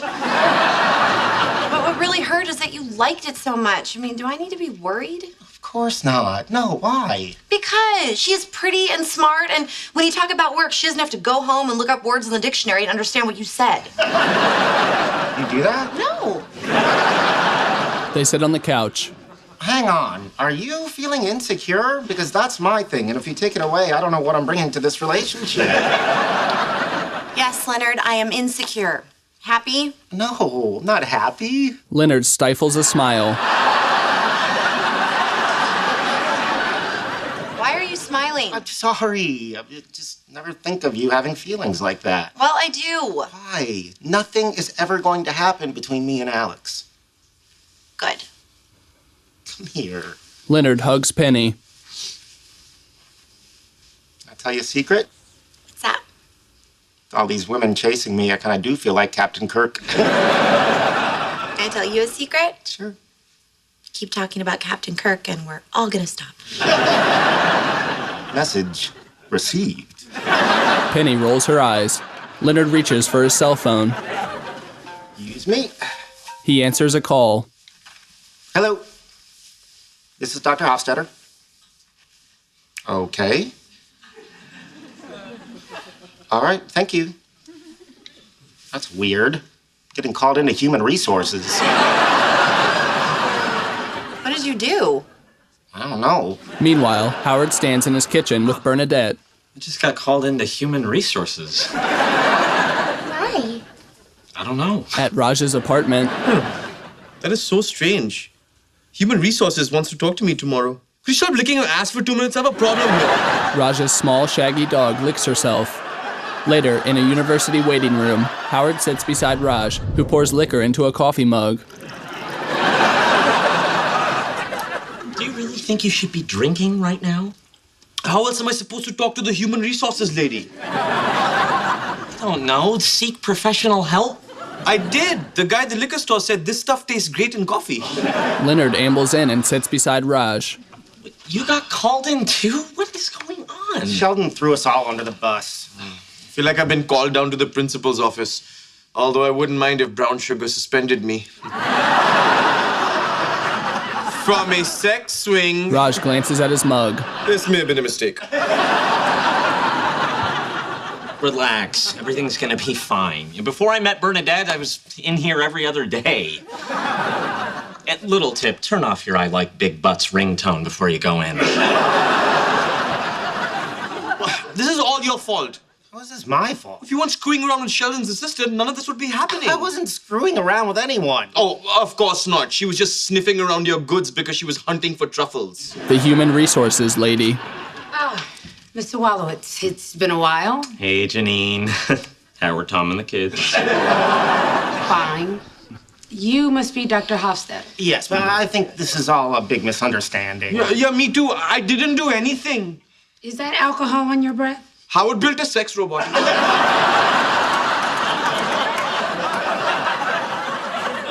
That is not true. All I did was build a robot. Did it have 6 breasts? I'm sorry, I'm a feminist. I don't notice things like how many breasts a robot has.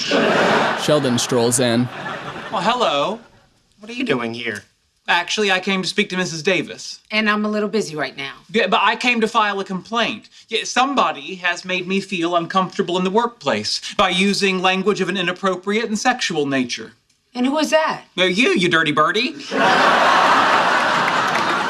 I thought about the things you said to me yesterday, and I realized I'm deeply offended. Yeah, now be a dear and get me one of those complaint forms. That's it. All of you in my office now. Raj, Howard, and Leonard shuffle into her office. Thanks to you, I know better than to ask if you're menstruating. And based on your behavior, I don't have to. Later, in his own office, Sheldon talks to Alex. It has been pointed out to me that some of the things I said to you could be construed as offensive. And I would like to offer you my sincerest apology. Thank you, Dr. Cooper. Yeah, additionally, you should know that the university has mandated that I take an online sexual harassment seminar. So this sort of thing doesn't happen in the future. Okay. Yeah. Now, unfortunately, my time is much too valuable to waste on nonsense like this. So, I'm gonna need you to take it for me. Sheldon turns his laptop screen toward Alex and walks to the door. Oh, and you'd better ace it. They're pretty mad. Penny hands dishes to Leonard, who washes them. Hey, I was thinking about that stuff with Alex. Oh, would you stop worrying about that? I can't help it. But look, I figured I could sit around and feel insecure, or I could do something about it. So I got a course catalog at school and looked at some of the science classes. That's great. No, it isn't. They are extremely boring. I mean, how do you not kill yourself like every day? Anyway, I decided I don't need to be a scientist. I could just look like one. So I bought these. Eyeglasses with thick black frames. Glasses? I really don't think that's gonna change it. Oh my God, you look so smart now. I know, right?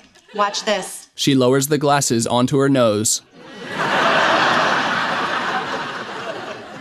Molecules. Okay, come with me. Where are we going? To my bedroom so I can take everything off but those glasses. And maybe the boots. Executive producer Chuck Lorre. A list of credits follows. Description created by NCI Described Media.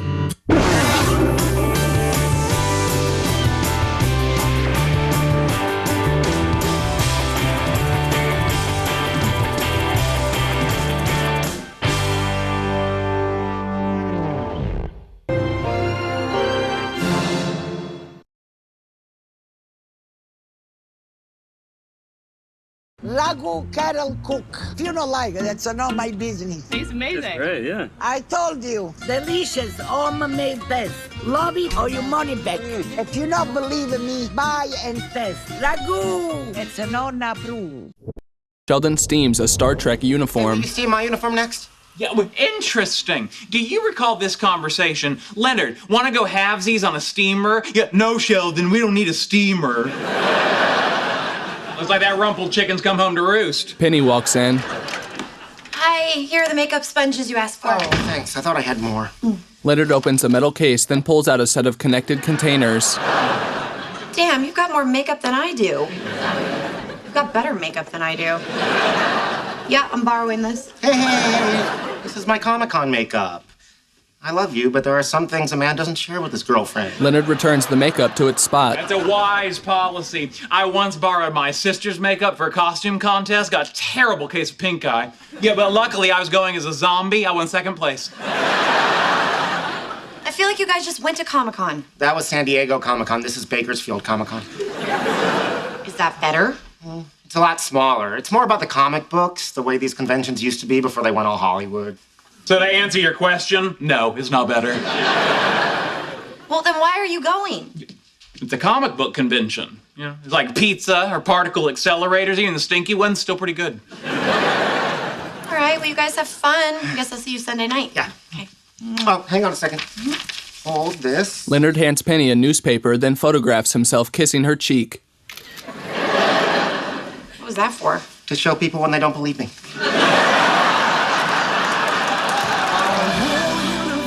In a hot, dense state that nearly 14 billion years ago expansion started. Wait, the earth began to cool, the autotrophs began to drool, Neanderthals developed tools, we built a wall. We built the pyramids, math, science, history, unraveling the mystery that all started with a Big Bang.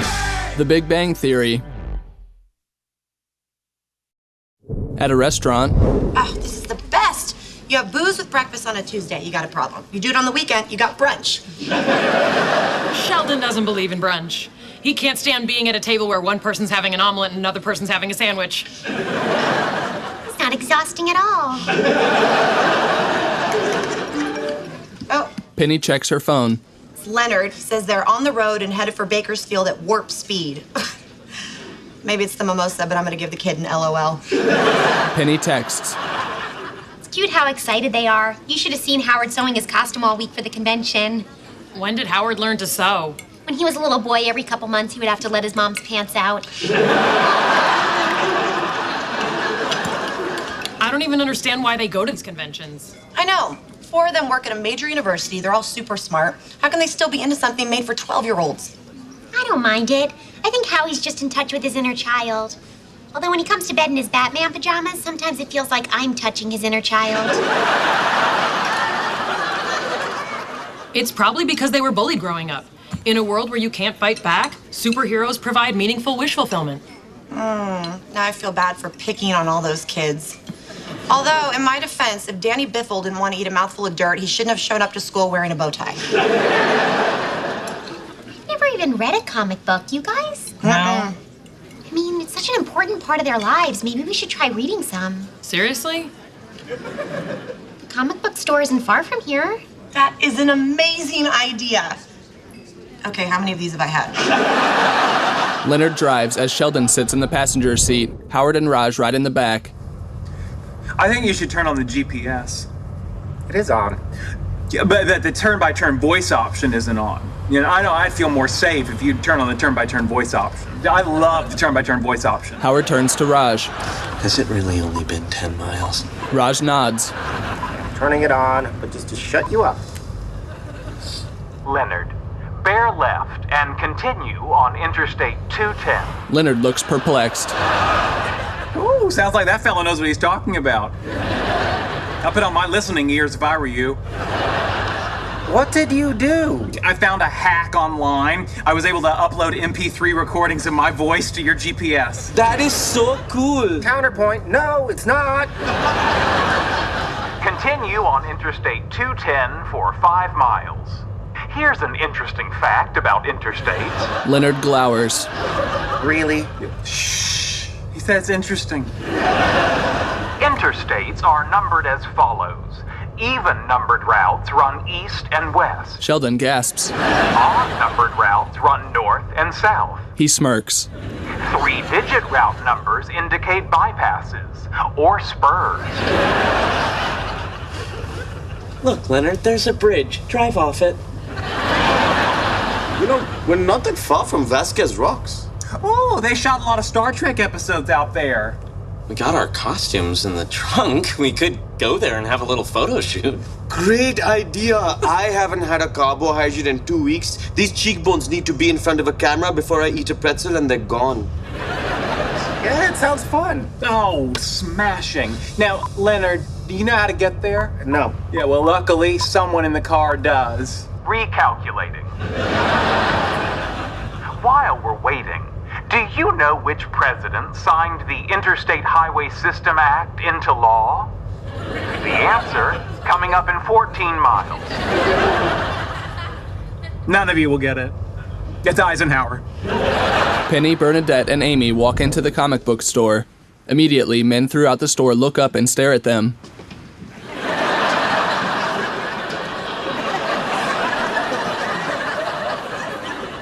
Why are they staring?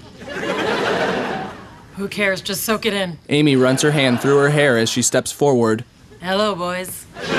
Stewart appears. Oh, hey. He glances around at his customers. Can you please stop staring? They're just girls. It's nothing you haven't seen in movies or in drawings. The customers continue perusing. Hey, Stuart. What brings you guys here? We were looking for a recommendation about comic books. Oh, well, I recommend you don't open a store and sell them.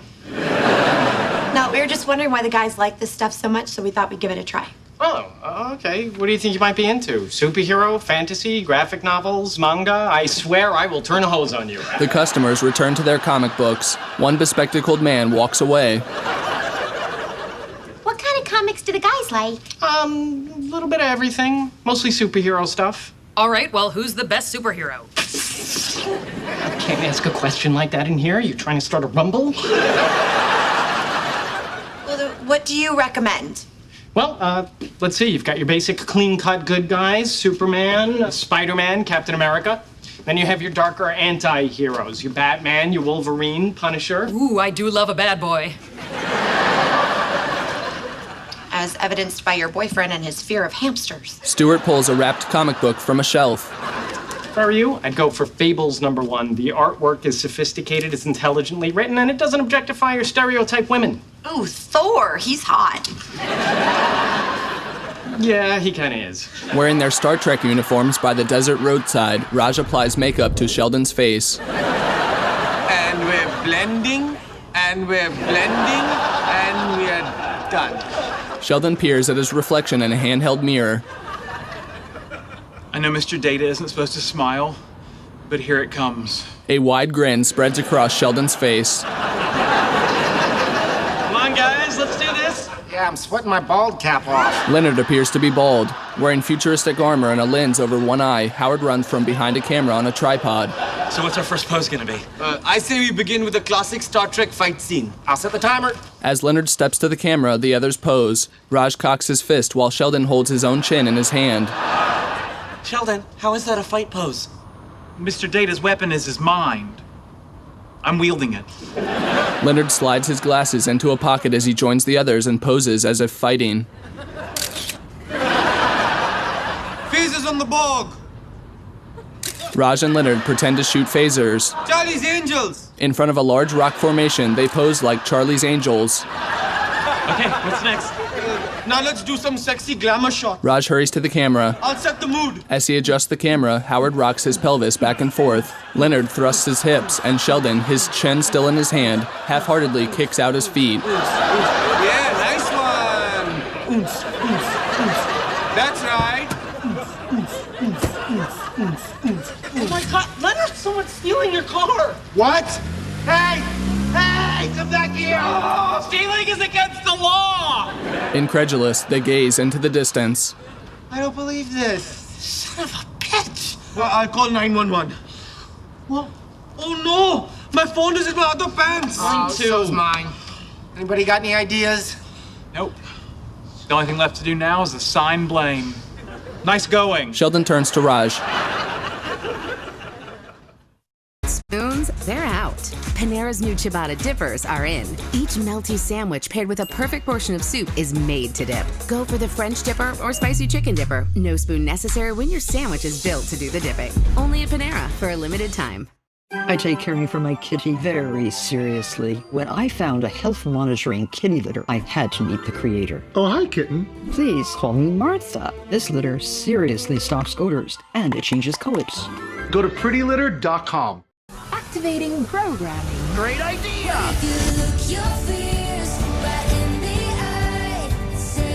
I will register that as a 10.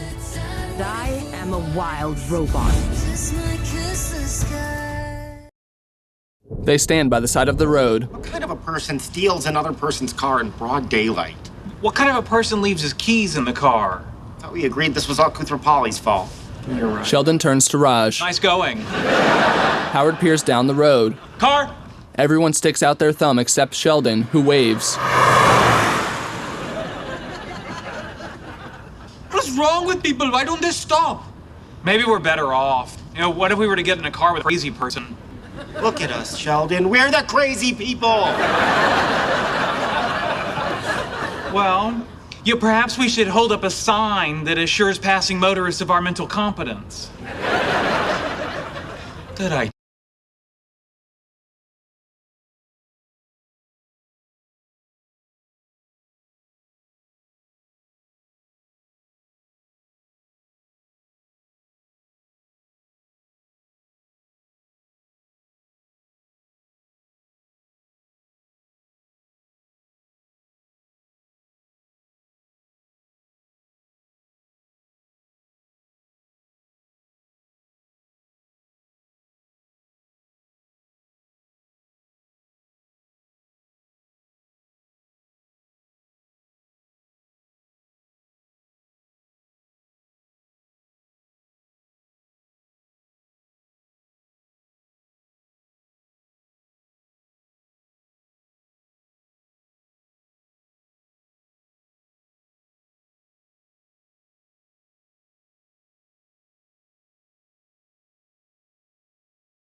You get started.